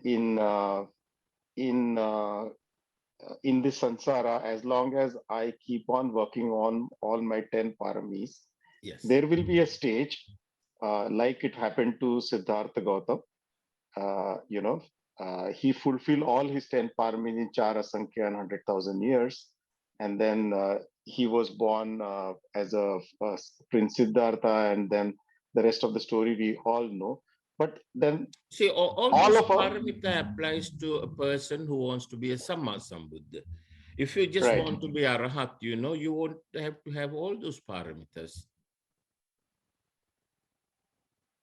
But this is little confusing to me, because as I understand of Buddha Dhamma, that if we were to get liberated, then it's basically the law of nature which actually helps us to come out of the cycle of life and death. Yes. And what are the 10 paramitas you are talking of? Yeah, so 10 paramita I'm talking about is generosity, which is dana, then shila, samadhi, and pragya, then a renunciation, then I'm talking about shraddha, then I'm talking about truth, I'm talking about tolerance, then I'm talking about maitri, and one I forgot. Anyone would like to help me with which one I forgot? You see, in Dhammacakkappavattana Sutra, Lord Buddha has clearly specified, right, what you need to do to become Sotapanna, and to go beyond that, all you need to do is to practice the Noble Eightfold Path, right? Which is true. Within the Noble Eightfold Path, you can break it down to millions of paramita if you are going that way, right? It's only 8 things that you have to do. In fact, only 7 things, because you have done the first thing. When you become a stream enterer, you are all Sammaditi. Then you have to start with Samma Sankappa, and only 7 things that you have to do. So within those 7, you can break them down into 700 if you want to. But it's just 7 that you have to do. So if you could help us to understand what you meant by 7 and 7,000 or whatever those numbers you're talking about. You see, now you were talking of, now tell me the 10 you were saying. Yeah, so 10 I was saying is, one is generosity, dana. Right. Why? Because if I contribute to Generosity, the society. what's the one? Sorry? What's the next one? See, when you say generosity, that comes under Maitri, Karuna, Mudita, Upekka. Right? Those four. Right. So you see, those four, under those four, you can mention millions. Okay. And those four, when it comes to practice, Lord Buddha has divided into 8 in another way. Make it easier for the practice, you see? Yeah. So it's Bhante, all like we are this. doing is eradicating Raga, Dvesha, Moha and developing Maitri, Karuna, Mudita, Upekka. That's all we are doing. Yeah, Bhante, I like this means, word. you know, if you wish to become a Samma Sambuddha, or if you wish to become a Pacceka Buddha, or if you wish to become an Arahat Buddha, or if you wish to become a chief disciple or chief Dayaka, those are paramitas. Right. So no, I think this clarification is certainly helping. But I really like your word. You using the word practicing. You know, practicing that's what, because whatever we have conditioned, the raga, dvesha, and moha, we are actually unconditioning it and bringing in the qualities of maitri, karuna, and mudita. Isn't it all? Whatever we are doing for the series of lecture is all about understanding that only. Yeah, it's all about understanding and practice. You see, many times Lord Buddha always says, Bhavita Bahulikata. Right? Bhavita means use it, practice it. And Bahulikata means more and more, always. Keep on practicing. Bhavita Bahulikata. In many sutras also you get that verse. Bhavita Bahulikata. Yes, indeed, very helpful. The whole, especially for me, since the time I've been hearing you, this practice has only helped me a lot. I would attribute that, and I mean that's a very practical part of it. That whatever we have conditioned it, becoming aware of that in our moment to moment, and understanding that yes, this is changing, this is nothing but what is you said, in the gathas you have mentioned in the poems, uh, that everything is anicca, everything is changing. Anicca, dukkha, anatta. Anatta. See, most important thing is first to understand the first noble truth, which is noble truth of suffering. Dukkham Arya Satcha, Lord Buddha said. Dukkham Arya Satcham, Dukkha Samudaya Arya Satcham, Dukkha Nirodho Arya Satcham, Dukkha Nirodha Gamini, Patipada Arya Satcham. Arya Satcham means noble truth. Noble truth of suffering, noble truth of the cause of suffering. You see, once you understood the first noble truth, it's lot easier to understand the other three. Understanding the first one is the difficult one. Yeah, so just a little bit reading between the lines on this is, this is not just about me, it's about others, being compassionate to others as well. Because that's where this whole conditioning part, whatever that rag, dvesha, and moha, we have conditioned it. If we are sympathetic to others, or if we practice loving kindness without any expectation from the other person, or being That's what sympathetic to loving that kindness person. is all about. The proper loving kindness, it will really work if there is no expectation attached to it. If expectation is attached to it, it is not loving kindness. Yes. Or becoming happy about the happiness the others have, and upekha is finally, not dwelling into too much of happiness when we have. Exactly. So as long as we are aware I mean, when we say practice, when we are talking about meditation, this whole discussions which we are having, it's all that whatever my mind was conditioned before, that it used to have thoughts of anger, hatred, ill will, or jealousy, or whatever rag, dvesh, and more the root of it, or ignorance. As long as those thoughts are coming in, if I'm aware of that, and I convert them into Maitri, Karuna, and Mudita, I think I am on the path, isn't it? Yes, you're on the path. You see, by practicing, spending those 2 hours a day, is training your mind to do it all day. You know, you don't just do 2 hours and forget about it every day. The idea is you are practicing it for 2 hours to be able to practice it all day eventually. Right. So mind is like like some psychologists would be agreeing with here that if I train my mind for, let's say, 90 days, then automatically it starts working like that, right? Yes. So if I go in that cycle. Yes, that's the whole idea. You see, if you train it properly, then every time when a bad thought comes to your mind, you will realize it. Right. Like someone pinches you, you know. Right. And eventually, when a person comes to Arahat stage, it happens automatically. It's like that's what actually, Pruthakjana person, automatically when Rupa Vedana Sanya comes to his mind, he does Sankara. Arahat person automatically does Visankara. True. So it's a question of training our mind. The average person, average mind is trained to do Sankara, changing it from Sankara to Visankara.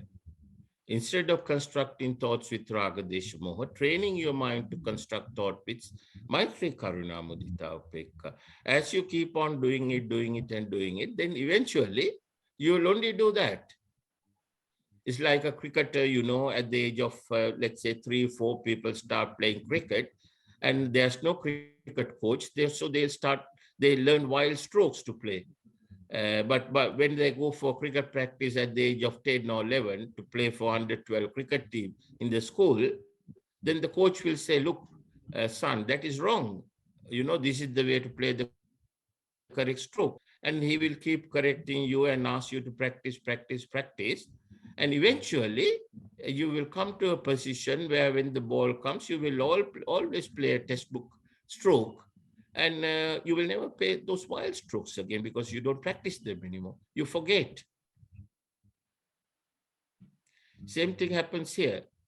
When the mind is not trained, it is used to do the easiest thing, which is when Rupa Vedana Sanya comes to the mind, it will start constructing thoughts with Raga, Dvesha, Moha, which is a Sankara.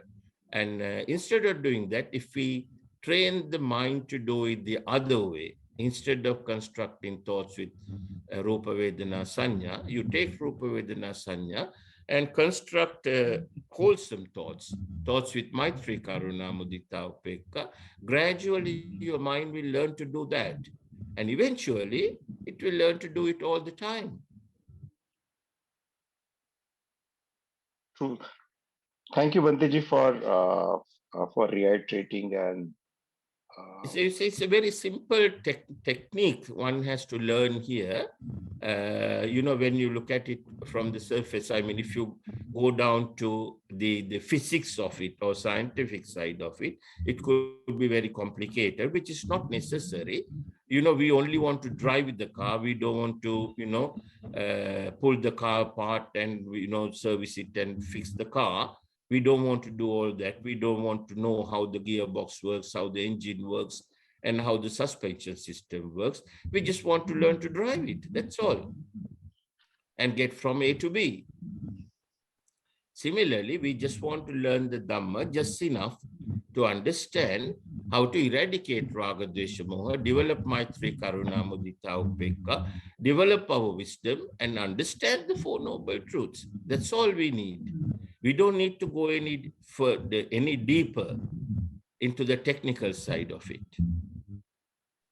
Yeah, so as long as you are on the path, you don't have to worry about any other external factors. That's what you meant then. Exactly.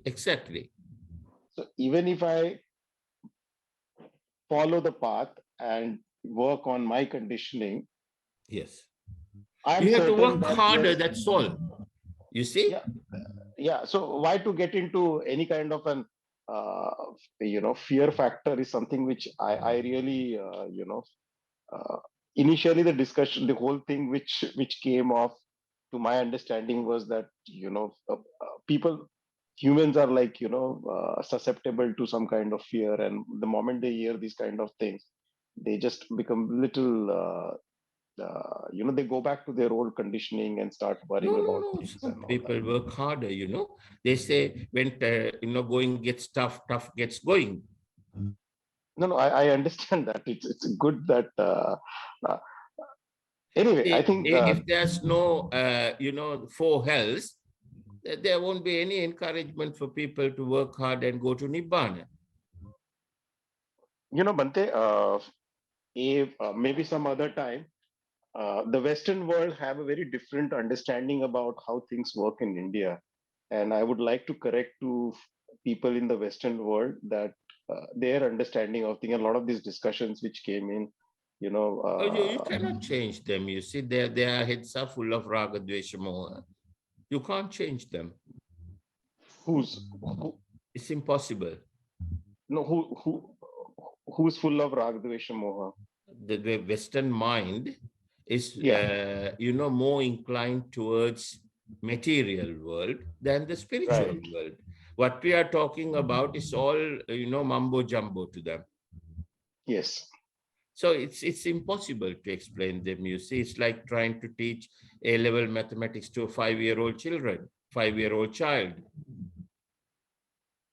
They are miles behind when it comes to spirituality. They are intelligent. With material things, they are better than us. Their level of intelligence is higher, but their wisdom is zero. Yeah, I find people back home here, I'm not judgmental again.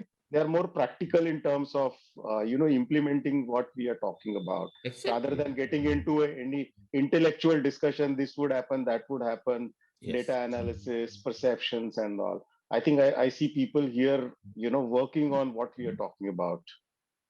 Yes, it's very difficult for English people to understand correct Dhamma, because their way of thinking is different.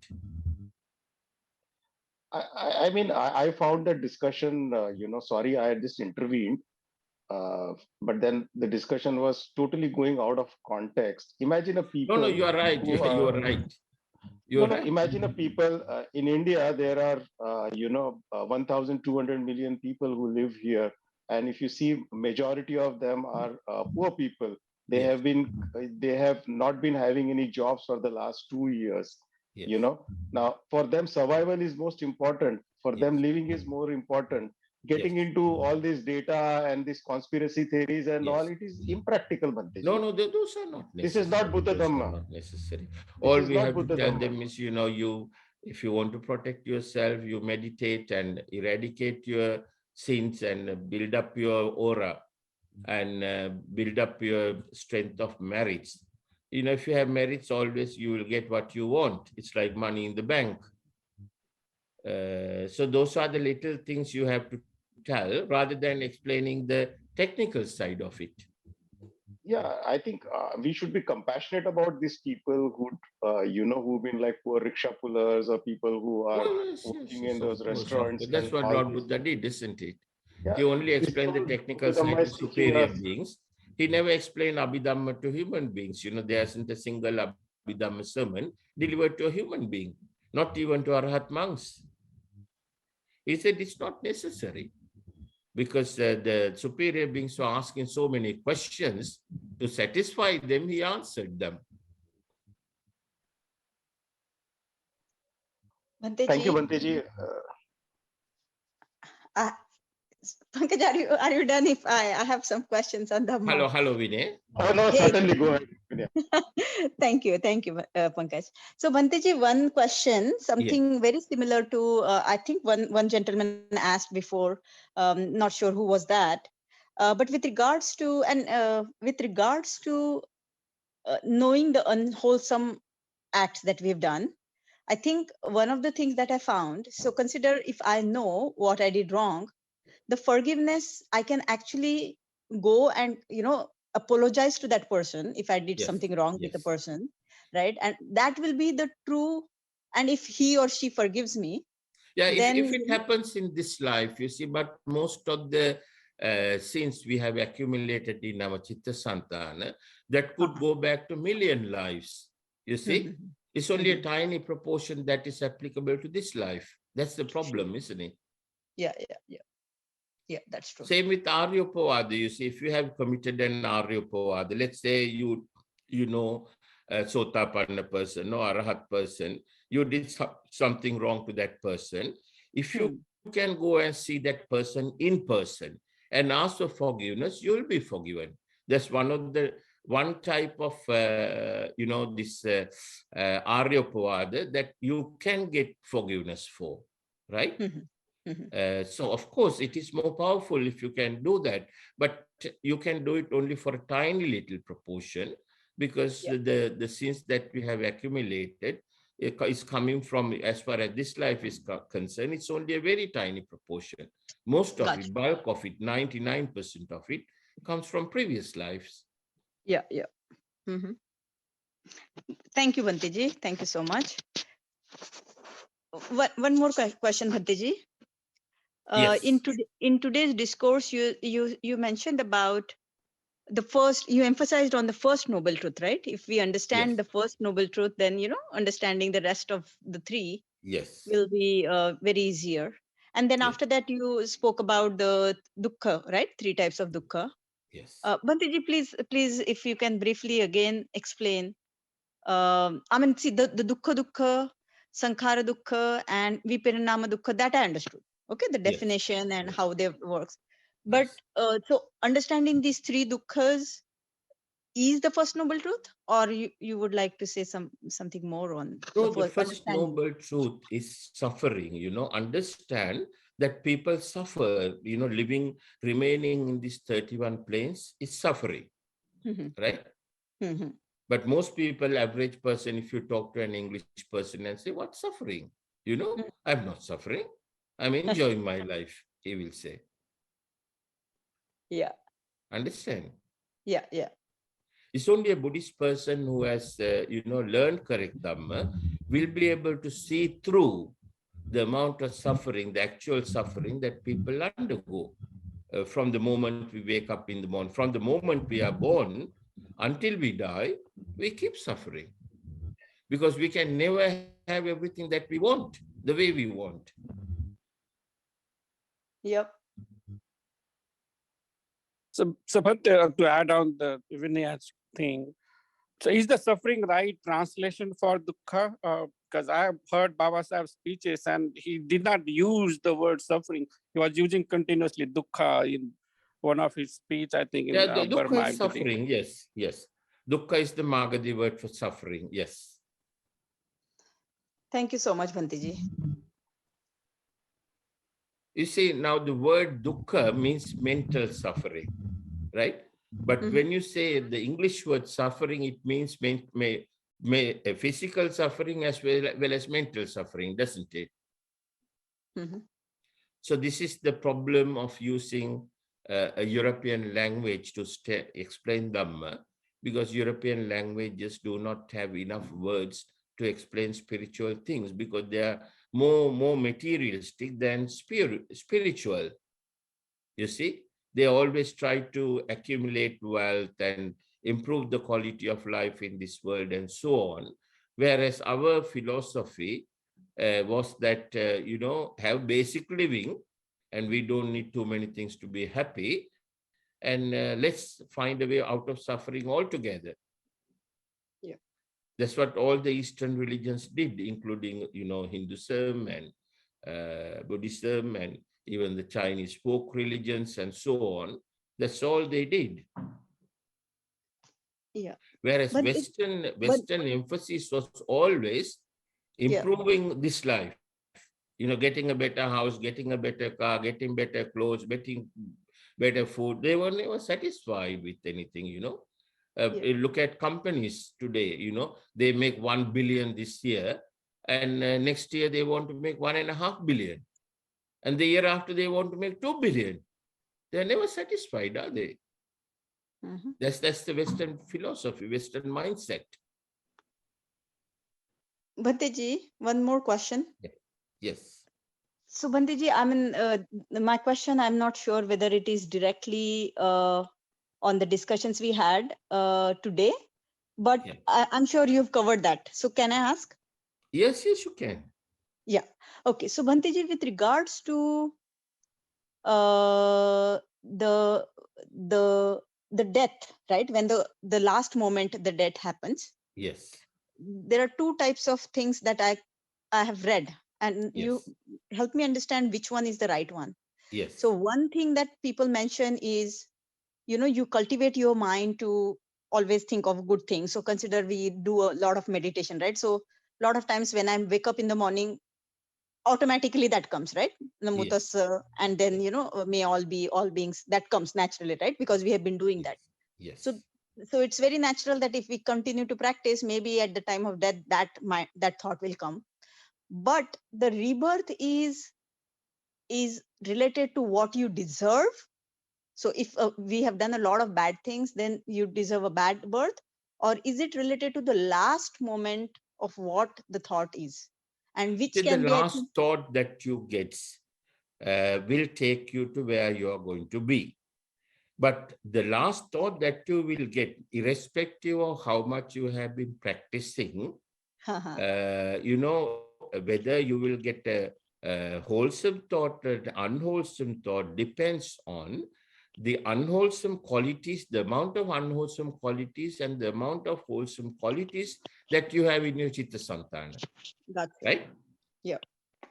So Understood. if you practice, let's say, wholesome thoughts for 2 hours a day, and for the rest of the 22 hours you practice unwholesome thoughts, then your Vitakkasanthana is going to be full of unwholesome qualities, isn't it? Now, how many of you like to find out where you will go if you die the next minute? You see, if you can do Metta Bhavana at the point of your death, that will be very good, because you have Maitri, Karuna, Mudita, Upekkha in your mind. You will go to a good place. If you are not Sotapanna, at least you will come to a good place in the human world. You will get a better chance to have a go at it. You see, because all of you are in the path to become Sotapanna now, right? So you always, most of the time, if you don't become Sotapanna before you die, you have 99% chance that you will come back to the human world, unless otherwise you had a bad thought at the point of death. Because you have learned Dhamma now, after, now we had how many sessions? 17 sessions we had. After 17 sessions, you are still here. That means you are interested in what we are talking about, the path that we are following. You are on the correct path. So you are on the path to Sotapanna. And 99% of the time, you will have a good thought at the point of your death. And if you are not Sotapanna, you will come back to the human world. But most of the time, you will become Sotapanna, even if you are not Sotapanna until the last moment. If you are in the path, in the last point in the few minutes before death, you will become Sotapanna. It has happened to many people. As long as you stay in the path. So that's why it's important, at least, every day you spend little time, at least 2 hours on this, and then try and extend that practice to your day-to-day life, little by little, and also have as many discussions as possible like that. At least, okay, we have one discussion here for 3 hours, but if you can have another discussion with friends once a week, at least 2-3 discussions a week, that keeps you on the path. So when your mind is like that, it will gradually, it will always be gradually eradicating Raga, Desha, Moha, and developing Maitri, Karuna, Mudita, Upekkha. So that kind of mind, there's no way that mind can have Raga, Desha, Moha thoughts at the point of death. You see? Now you have seen it in practice, how it works.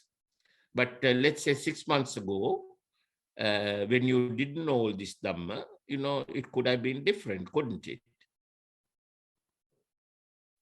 Yeah, that's right. Okay, so I think we have completed the time. If one wants to ask any questions, I can give another 10 minutes. So Bhante, I have Yeah, last okay. questions. So Buddha, so we say he got nirvana, and then at the death he gets a parinirvana. So how is this journey between the nirvana to the parinirvana kind of? So what do we call that part? You see, there are three types of Buddhas. Buddha means Bhava Uddha, right? Now there's a person who comes to teach, before I became a monk here, there's a person who came here to teach. He's a lawyer. He says, one day he was saying, this is Buddha. He was showing the Buddhist statue. His teachings is Dhamma, and that is Sangha, he was saying, showing a monk. So he was teaching Buddha Dhamma. He didn't even know what is Buddha and what is Sangha. Most people don't know, most Buddhist people. Buddha means Bhava Uddha. Bhava means Raga Bhava, Dvesha Bhava, Moha Bhava. Uddha means completely removed. So Buddha is a person who has completely removed Raga, Dvesha, Moha. There are three types of Buddha: Samma Sambuddha, Pacceka Buddha, and Arahat Buddha. Samma Sambuddha is the person who discovers, who is born at a time when correct Buddha Dhamma is no more, and he will discover correct Buddha Dhamma by his own effort. That's Samma Sambuddha, and he will teach. And Pacceka Buddha is a person who discovers Dhamma by himself, but he cannot teach because he is not sure how he did everything. He is not able to teach. And the third one is Arahat Buddha. That's the Arahat person, right? So a person who goes to Parinibbana is a Samma Sambuddha, right? Person who goes to Nibbana is the Pacceka Buddha and the Arahat Buddha. Okay, Is that you, clear? Bhante. Yeah, thank you, Bhante.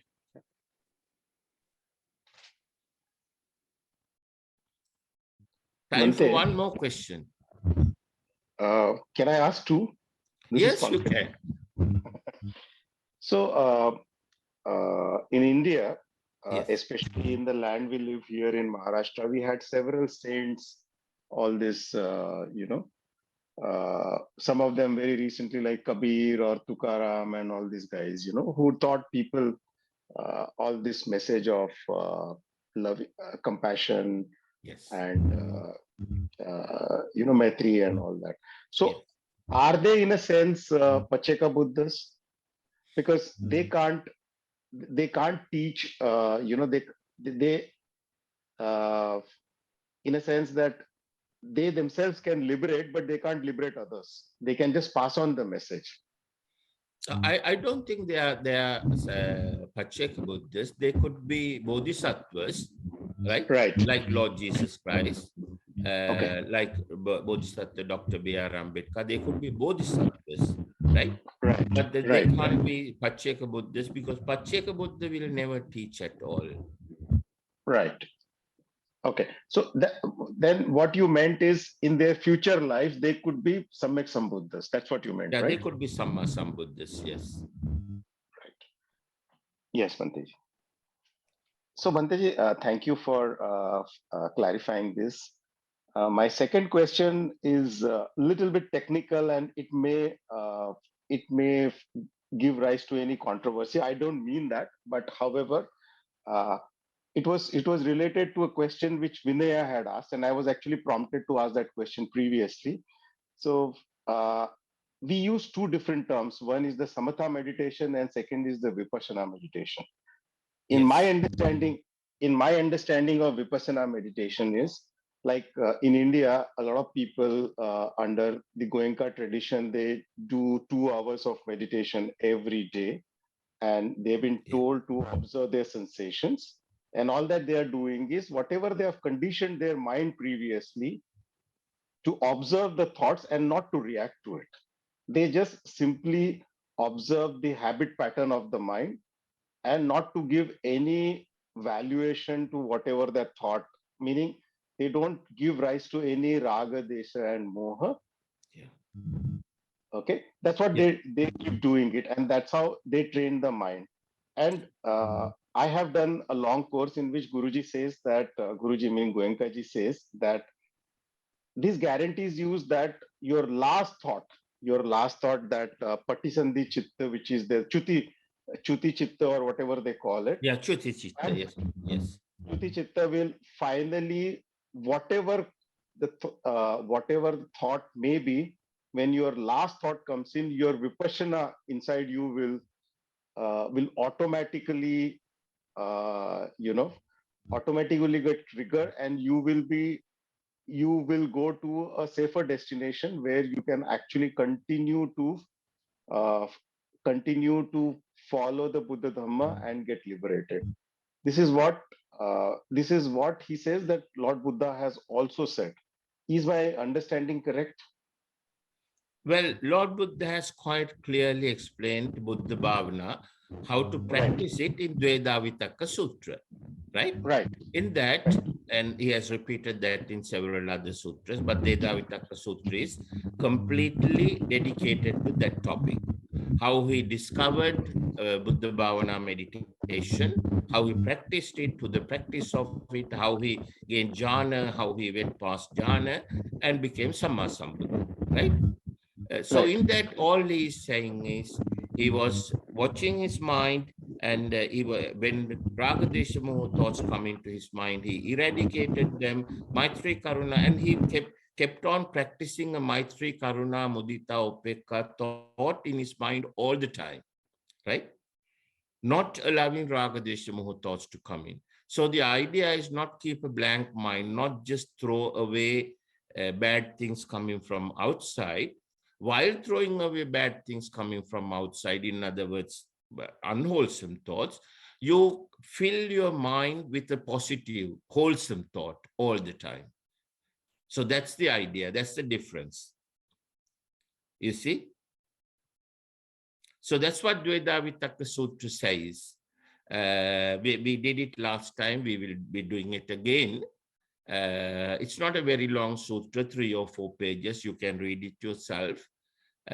Even in Bhikkhu Bodhi's Tipitaka, you can read Bhikkhu Bodhi's Tipitaka. Bhikkhu Bodhi has translated it very well, and it explains that clearly and precisely. No ambiguity at all.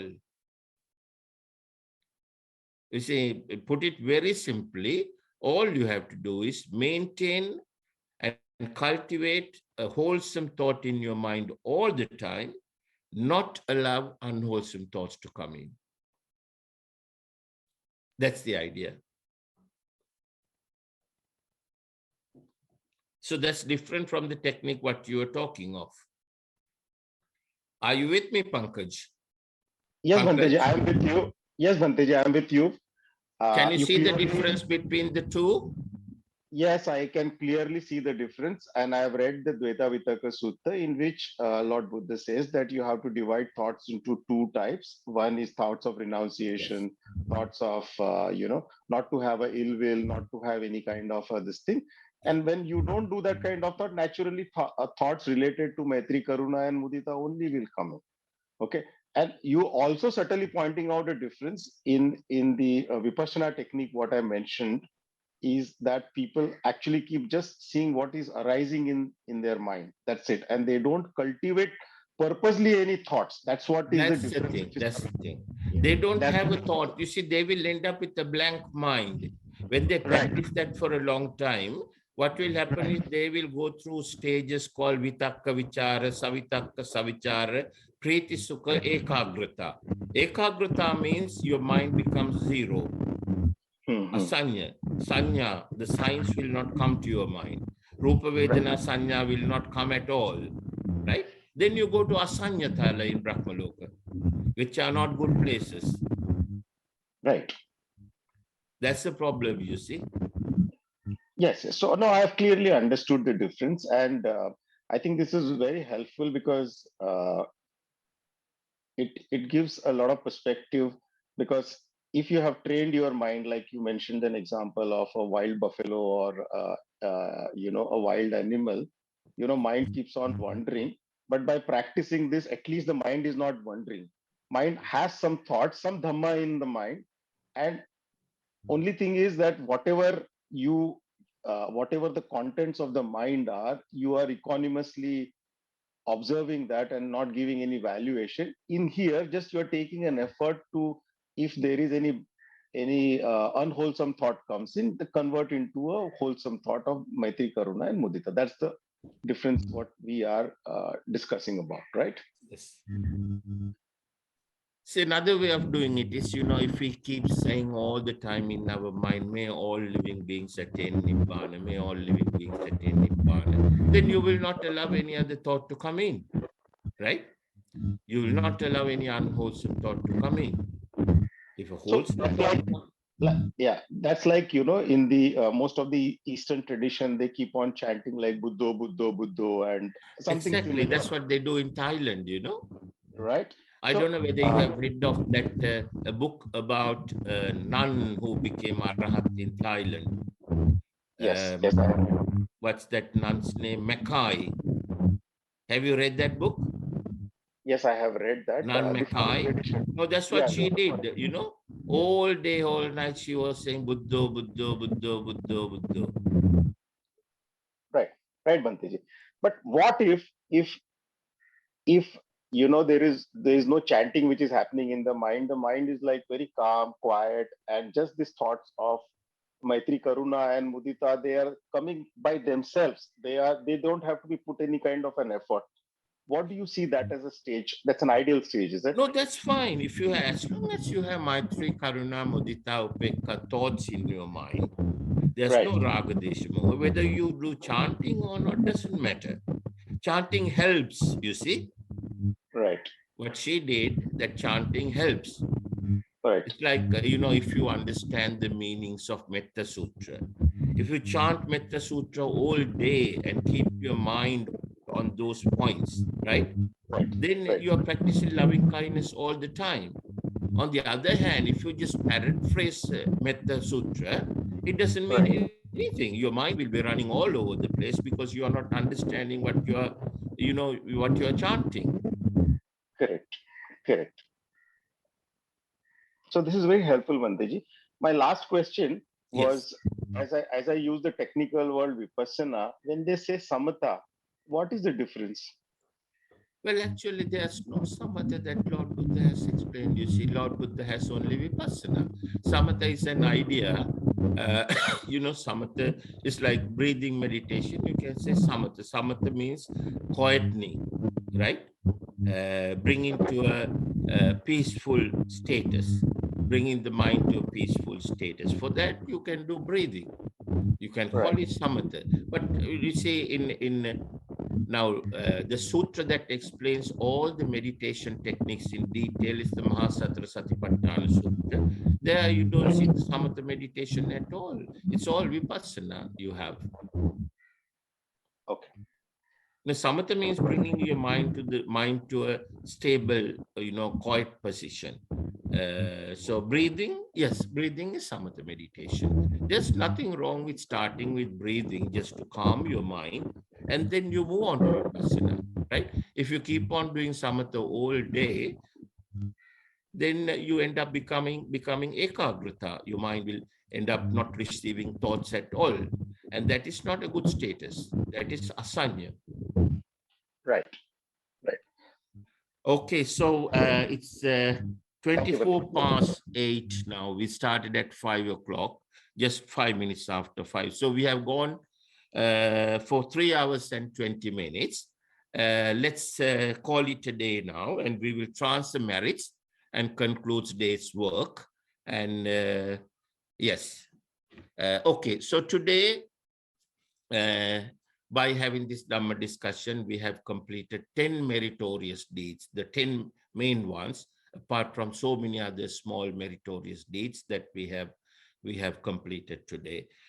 So by engaging in these meritorious deeds, we have accumulated a lot of merits, and all those merits that we have accumulated today, as well as the mountain of merits that we have accumulated throughout our samsara, let's first transfer them to our dead relatives. And I take this opportunity to firstly think of Bodhisattva Dr. B.R. Ambedkar, because of whom we are all here today. So let's think of Dr. B.R. Ambedkar and also his relatives who have passed away. And I also like to think of those who helped to build this vihara 26 years ago and passed away. And also our dead relatives, especially those who became parents to us.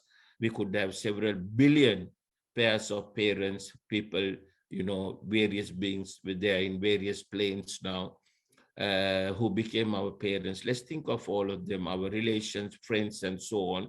Everyone who have passed away, let's think of all of them, and may all of them receive these merits.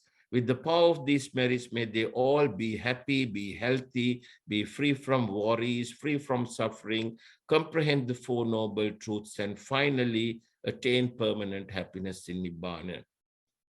In order to make those wishes, let's recite this Gatha together. Idam me ñātīnaṁ hotu sukhita hontu nātayo. Idam me ñātīnaṁ hotu sukhita hontu nātayo. Idam me ñātīnaṁ hotu sukhita hontu nātayo. Sadhu, sadhu, sadhu. Next, all the merits that we have accumulated throughout our samsara, as well as all the merits that we accumulated today, let's transfer them to all the living beings living on the 31 planes. That's the 20 Brahma Loka, 6 Divya Loka, Manusha Loka, and the 4 hells. May all of them receive these merits. With the power of these merits, may all of them be happy, be healthy, be free from worries, free from suffering, comprehend the Four Noble Truths, and finally attain permanent happiness in Nibbana. In order to make those wishes, let's recite this Gatha together.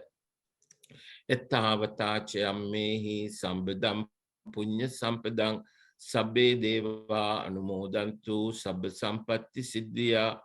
Ettavata ammehi sambadam punya sampadang sabbe bhuta anumodantu sabba sampatti siddhya.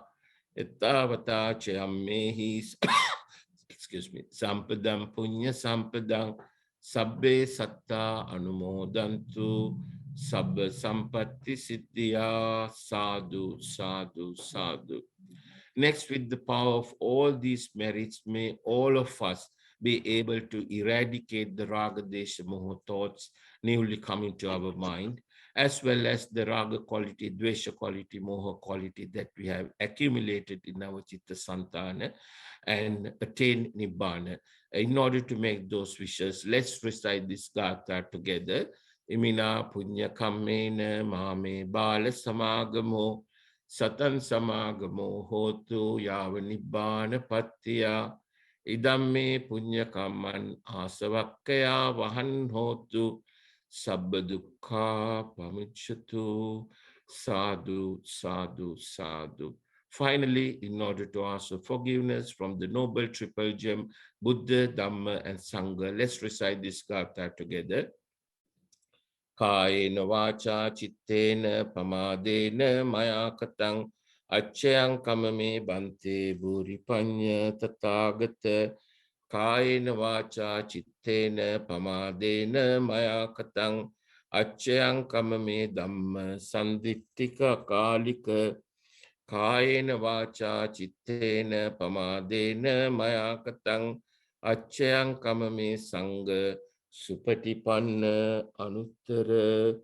Sadhu, sadhu, sadhu. I'm going to give you the blessings of the Mahasangha. Abhivadana silissa nichang vadda pachayino chattaro dhamma vaddanti ayuvanno sukambalang ayurarogya sampatti sagga sampatti mevacha ato nibbana sampatti iminate samijjatu bhavatu sabba mangalang rakkantu sabba devata sabba buddhanubhavena sabba dhammanubhavena sabba sanghanubhavena sada sutti bhavantu te. May all of you be happy, be healthy, be free from worries, be free from suffering. May all your good wishes come true. May you all comprehend the Four Noble Truths and finally attain permanent happiness in Nibbana. May the Noble Triple Gem, Buddha, Dhamma, and Sangha bless you all. Namo Buddhaya, Jai Bhim, Jai Bharat, Jai Sri Lanka. See you next week.